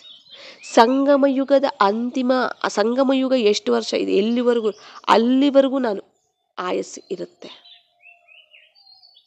ಅಂದರೆ ನನ್ನ ಪುರುಷಾರ್ಥದ ಜೀವನದ ಆಯಸ್ಸು ವೃದ್ಧಿಯಾಗತ್ತೆ. ಯಾಕೆಂದರೆ ಇಲ್ಲಿ ನನ್ನ ಕಲ್ಯಾಣನೂ ಆಗ್ತಾ ಇದೆ, ವಿಶ್ವ ಕಲ್ಯಾಣನೂ ಆಗ್ತಾ ಇದೆ ಅಲ್ವಾ? ಅದಕ್ಕೋಸ್ಕರ ಇರ್ತೀವಿ ನಾವು. ಯಾಕಂದರೆ ಬಳಸ್ಕೊಳ್ತಿದ್ದೀವಿ, ವಿಶ್ವ ಕಲ್ಯಾಣಕ್ಕೋಸ್ಕರ ಬಳಸ್ತಿದ್ದೀವಿ ಎಲ್ಲವನ್ನ. ನಮ್ಮ ಜೀವನವನ್ನು, ನನ್ನನ್ನೇ ನಾನು ವಿಶ್ವ ಕಲ್ಯಾಣಾರ್ಥವಾಗಿ ನಾನು ಮುಡುಪಾಗಿಟ್ಟಿದ್ದೀನಿ. ಬಾಬಾರವರ ಕರ್ತವ್ಯದಲ್ಲಿ ಮುಡುಪಾಗಿಟ್ಟಿದ್ದೀನಿ ನನ್ನನ್ನು. ನನ್ನ ಜೀವನವನ್ನೇ ನಾನು ಮುಡುಪಾಗಿಟ್ಟಿದ್ದೀನಿ ಅಂದಾಗ ಹೇಗಿರುತ್ತೆ ನೀವೇ ಯೋಚನೆ ಮಾಡಿ. ಅಲ್ಲಿ ಉಪಯೋಗ ಆಗ್ತಿದೆ, ವಿಶ್ವ ಕಲ್ಯಾಣದಲ್ಲಿ ಉಪಯೋಗ ಆಗ್ತಿದೆ. ಪುರುಷಾರ್ಥ ಜೀವನ, ಬ್ರಾಹ್ಮಣ ಜೀವನದ ಆಯಸ್ಸು, ಪುರುಷಾರ್ಥ ಜೀವನದ ಆಯಸ್ಸು ವೃದ್ಧಿ ಆಗ್ತಾ ಇದೆ ಅಂತ ಅರ್ಥ. ಚೆನ್ನಾಗಿ ಮಾಡಿಸ್ಕೊಳ್ತಾರೆ ಆಗ ಬಾಬಾ ಸೇವೆ. ನಮ್ಮ ಕಲ್ಯಾಣನೂ ಇತರ ಕಲ್ಯಾಣನೂ ಚೆನ್ನಾಗಾಗ್ತಿರುತ್ತೆ, ಆಗ ವೃದ್ಧಿ ಆಗ್ತಿರುತ್ತೆ ಎಲ್ಲನೂ. ಹಿಂದೇದೇನಿತ್ತೋ, ಏನು ಲೆಕ್ಕಾಚಾರ ಇತ್ತು, ಎಷ್ಟು ಆಯಸ್ಸಿತ್ತೋ, ಏನು ಕರ್ಮಭೋಗ ಇತ್ತೋ, ಏನೇನಿತ್ತೋ ಎಲ್ಲ ಸಮಾಪ್ತಿ ಆಗ್ತಾ ಹೋಗ್ತಿರುತ್ತೆ. ಅದಕ್ಕೆ ಬಾಬಾ ಹೇಳ್ತಾರೆ, ಒಂದು ವೇಳೆ ನಾವು ಇದನ್ನೆಲ್ಲ ದುರುಪಯೋಗ ಮಾಡ್ಕೊಳ್ತಾ ಇದ್ದೀವಿ, ಶರೀರವನ್ನು, ನಮ್ಮ ಸಂಕಲ್ಪಗಳನ್ನು, ಮಾತುಗಳು, ಕರ್ಮಗಳು, ಧನ ಎಲ್ಲವನ್ನ, ವೈಭವ, ಪದಾರ್ಥಗಳು ಎಲ್ಲವನ್ನ ದೇಹಕ್ಕೋಸ್ಕರ, ದೇಹದ ಪ್ರಪಂಚಕ್ಕೋಸ್ಕರ, ಈ ನರಕಕ್ಕೋಸ್ಕರ ನಾವು ಬಳಸ್ತಿದ್ದೀವಿ ಅಂದರೆ ಇದರ ಹೊರೆ ನಾವು ಕಷ್ಟ ಆಗತ್ತೆ ತೀರಿಸೋದು ಬಾಬಾರವರಿಗೆ. ಅದಕ್ಕೆ ಶಿಕ್ಷೆ ಕೊಟ್ಟು, ಅದನ್ನು ಶಿಕ್ಷೆಯನ್ನು ಕೊಟ್ಟು ತೀರಿಸ್ಕೊಳ್ತಾರೆ. ನಾವು ಅದನ್ನು ಅನುಭವಿಸಿ ತೀರಿಸ್ಬೇಕಾಗತ್ತೆ. ಯಾವ್ಯಾವ ರೀತಿ ಶಿಕ್ಷೆ ಸಿಗುತ್ತೆ ನೋಡಿ. ಬಾಬಾ ಹೇಳ್ತಾರೆ, ಒಂದು ನಾವು ಶರೀರವನ್ನು ಬಿಡ್ಬೋದು, ಇನ್ನೊಂದು ಬಾಬಾರವರಿಂದ ದೂರ ಆಗ್ಬೋದು. ಬಾಬಾ ಹೇಳ್ತಿರ್ತಾರೆ ಆವಾಗವಾಗ, ನೀವು ಸರಿಯಾಗಿ ನೆನಪು ಮಾಡಿಲ್ಲ, ಯೋಗ ಮಾಡಿಲ್ಲ ಅಂದರೆ ನಾನು ಮತ್ತೆ ಎತ್ತಿ, ಅಂದರೆ ನೀವು ನನ್ನ ಶ್ರೀಮತದಂತೆ ನೀವು ನಡೀಲಿಲ್ಲ, ನಾನು ಹೇಳ್ದಂತೆ ನೀವು ಕೇಳಲಿಲ್ಲ, ಯೋಗ ಇಲ್ಲ, ಪವಿತ್ರ ಆಗಿಲ್ಲ, ಜ್ಞಾನ ಇಲ್ಲ, ನೀವು ಹಳೆಯ ಪ್ರಪಂಚದ ಸ್ಮೃತಿಯಂತೆ ಶೂದ್ರರಾಗಿ ನೀವು ಬದುಕ್ತಿದ್ದೀರಾ, ದೇಹಾಭಿಮಾನದಲ್ಲೇ ನೀವು ಬರ್ತಿದ್ದೀರಾ ಅಂದರೆ ಮತ್ತೆ ಎತ್ತಿ ನಾನು ಗರ್ಭದಲ್ಲಿ ಹಾಕ್ತೀನಿ ಅಂತ ಹೇಳಿದ್ದಾರೆ ಎಷ್ಟೋ ಸರಿ. ಅಲ್ಲಿ ನೀವು ಶಿಕ್ಷೆ ಅನುಭವಿಸ್ಬೇಕಾಗತ್ತೆ ಅಂತ ಹೇಳಿದ್ದಾರೆ. ಈಗ ನೋಡಿ, ಒಂದು ವೇಳೆ ನಮ್ಮ ನೆತ್ತಿ ಗರ್ಭದಲ್ಲಿ ಹಾಕಿದ್ರು, ಮತ್ತೆ ಹುಟ್ಟಿದ್ವಿ, ಪುರುಷಾರ್ಥ ಮಾಡೋಕ್ಕೆ ಸಮಯ ಇದೆಯಾ? ಸಂಪಾದನೆ ಮಾಡ್ಕೊಳ್ಳೋಕ್ಕೆ ಸಮಯ ಇದೆಯಾ? ಈಗಲೇ ಸಮಯ ಇಲ್ಲ ಸಂಪಾದನೆ ಮಾಡ್ಕೊಳ್ಳೋಕ್ಕೆ. ಮತ್ತೆ ನಾವು ಶರೀರ ಬಿಟ್ಟು ಮತ್ತೆ ಇನ್ನೊಂದು ಜನ್ಮ ತಗೊಂಡ್ರೆ ನಮಗೆ ಇದೆಯಾ ಸಮಯ? ಪುರುಷಾರ್ಥ ಮಾಡೋಕ್ಕೆ, ಸಂಪಾದನೆ ಮಾಡ್ಕೊಳ್ಳೋಕ್ಕೆ ಸಮಯ ಇದೆಯಾ? ಇಲ್ಲ ಅಲ್ವಾ? ವಿನಾಶದ ಸಮಯ ಬಂದ್ಬಿಟ್ಟಿದೆ ಅಲ್ಲ. ಎಲ್ಲಿ ಸಂಪಾದನೆ ಮಾಡೋಕ್ಕಾಗತ್ತೆ? ಎಲ್ಲಿ ಇತರರಿಗೆ ನಾವು ದಾನ ಮಾಡೋಕ್ಕಾಗತ್ತೆ, ಕೊಡೋಕ್ಕಾಗತ್ತೆ? ಎಲ್ಲಿ ವಿಶ್ವ ಕಲ್ಯಾಣ ಮಾಡೋಕ್ಕಾಗತ್ತೆ? ಶರೀರ ಬಿಡ್ತೀವಿ, ಇಲ್ಲ ಬಾಬಾರವರಿಂದ ದೂರ ಆಗಿಬಿಡ್ತೀವಿ. ಮಾಯೆ ಏನು ಮಾಡಿಬಿಡುತ್ತೆ? ತನ್ನ ಕಡೆ ಎಳ್ಕೊಂಬಿಡುತ್ತೆ. ವಂಚಿತರಾಗ್ಬಿಡ್ತೀವಿ, ಬಾಬಾರವರಿಂದ ವಂಚಿತರು, ಬಾಬಾರವರು ಕೊಡ್ತಿರೋ ವಾರಸತ್ವದಿಂದ ವಂಚಿತರು, ಪ್ರಾಪ್ತಿಗಳಿಂದ ವಂಚಿತರು. ಡೈರೆಕ್ಟಾಗಿ ಭಗವಂತನಿಂದ ನಾವು ಪಾಲನೆ ತಗೊಳ್ತಿದ್ದೀವಿ. ಬೆಳಿಗ್ಗೆ ಎದ್ದಾಗಿಂದ ರಾತ್ರಿ ಮಲಗೋವರೆಗೂ ನಾವು ಭಗವಂತನ ಒಂದು ಪಾಲನೆಯಲ್ಲಿ ಬೆಳಿತಿದ್ದೀವಿ, ನಾವು ಜೀವನ ಮಾಡ್ತಿದ್ದೀವಿ. ನಾವು ಅದೆಲ್ಲದರಿಂದ ವಂಚಿತರಾಗ್ಬಿಡ್ತೀವಿ, ಮಿಸ್ ಮಾಡ್ಕೊಂಡ್ಬಿಡ್ತೀವಿ ಅದೆಲ್ಲವನ್ನು. ಇಷ್ಟು ಶ್ರೇಷ್ಠ ಕಾರ್ಯ, ಅಷ್ಟು ಶ್ರೇಷ್ಠ ಪದವಿ, ಪೂಜ್ಯ ಪದವಿ, ದೇವತಾ ಪದವಿ, ಶ್ರೇಷ್ಠ ಬ್ರಾಹ್ಮಣರು, ಫರಿಸ್ತೆಗಳು, ಮತ್ತು ಪರಂಧಾಮದಲ್ಲಿ ಉನ್ನತವಾದಂಥ ತಂದೆಯ ಅತಿ ಸಮೀಪದಲ್ಲಿ ಇರುವಂತಹ ಒಂದು ನಮ್ಮ ಒಂದು ಸ್ಥಾನ, ಎಲ್ಲವನ್ನ ಮಿಸ್ ಮಾಡ್ಕೊಂಡ್ಬಿಡ್ತೀವಿ. ಇಡೀ ಕಲ್ಪಕ್ಕೆ ನಾವು ಪ್ರಾಪ್ತಿಯನ್ನು ಕಳ್ಕೊಂಡ್ಬಿಡ್ತೀವಿ.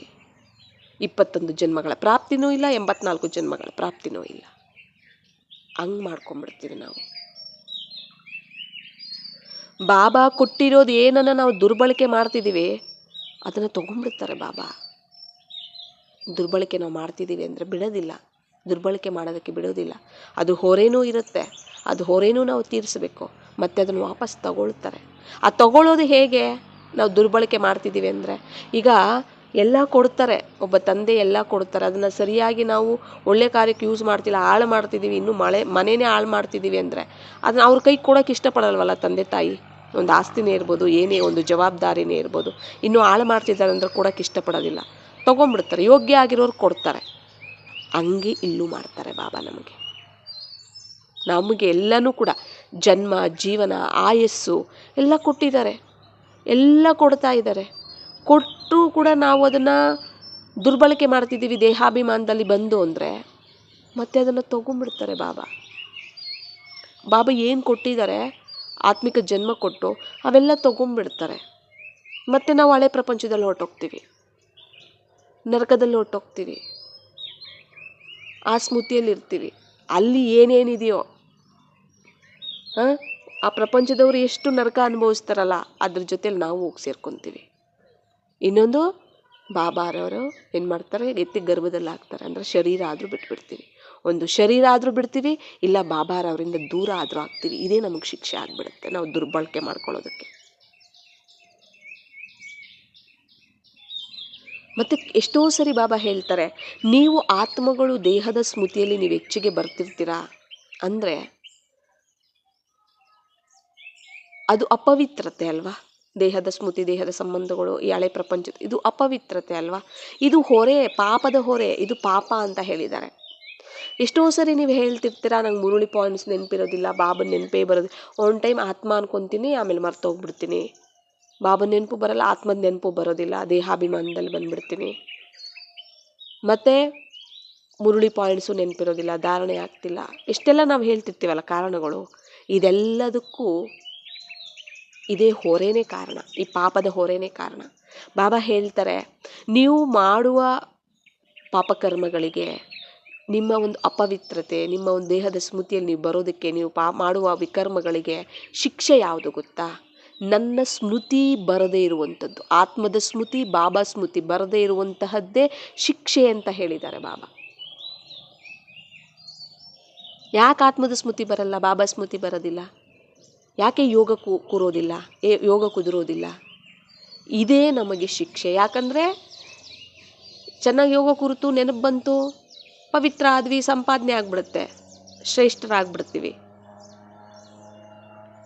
ಅಲ್ವಾ. ಆದರೆ ನಾವಿಲ್ಲಿ ಪಾಪ ಮಾಡಿದ್ದೀವಲ್ಲ, ಅದು ಹೊರೆ, ಅದು ಶಿಕ್ಷೆ. ಇದು ನಮಗೆ ಅದು ಪ್ರಾಪ್ತಿ. ಯೋಗದಲ್ಲಿ ಬಂದು ಎಲ್ಲ ಪ್ರಾಪ್ತಿಗಳನ್ನು ನಾವು ಪಡ್ಕೊಳ್ತೀವಿ, ಅದು ಪ್ರಾಪ್ತಿ. ಇದು ಶಿಕ್ಷೆ, ಹೊರೆ. ಆತ್ಮಾಭಿಮಾನದಲ್ಲಿದ್ದಾಗ ಪ್ರಾಪ್ತಿ ಆಗುತ್ತೆ, ದೇಹಾಭಿಮಾನದಲ್ಲಿ ಬಂದಾಗ ಹೊರೆ ಆಗುತ್ತೆ, ಶಿಕ್ಷೆ ಸಿಗುತ್ತೆ. ಅದಕ್ಕೆ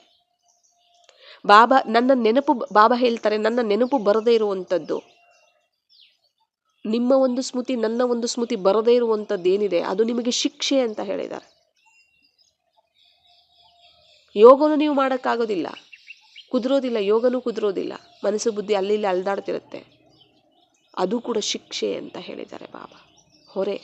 ನಿಮಗೆ ಯೋಗದಲ್ಲಿ ಕೂತಾಗ ಮುರುಳಿ ಕೆಳಗೆ ನಿದ್ದೆ ಬರ್ತಿರುತ್ತೆ ಕೆಲವೊಂದು ಸಾರಿ ಅಲ್ವಾ, ಕೆಲವರಿಗೆ ನಿದ್ದೆ ಬರ್ತಿರುತ್ತೆ, ಅದು ಕೂಡ ನಿಮಗೆ ಶಿಕ್ಷೆ. ಅದೆಲ್ಲ ಹೊರೆ, ದೇಹಾಭಿಮಾನದ ಹೊರೆ, ವ್ಯರ್ಥದ ಹೊರೆ, ಪಾಪದ ಹೊರೆ ಅಂತ ಹೇಳಿದ್ದಾರೆ ಬಾಬಾ. ಅರ್ಥ ಆಯ್ತಲ್ಲ?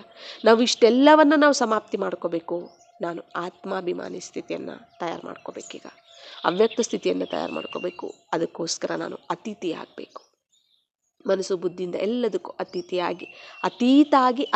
ಆಗಬೇಕು, ನಿಮಿತ್ತವಾಗಿ ಉಪಯೋಗಿಸ್ಕೊಳ್ಬೇಕು, ಬಾಳಿಗೆ ರೂಪದಲ್ಲಿ ಉಪಯೋಗಿಸ್ಕೊಳ್ಬೇಕು. ಅರ್ಥ ಆಯ್ತಲ್ಲ? ಅಚ್ಚ. ಓಂ ಶಾಂತಿ.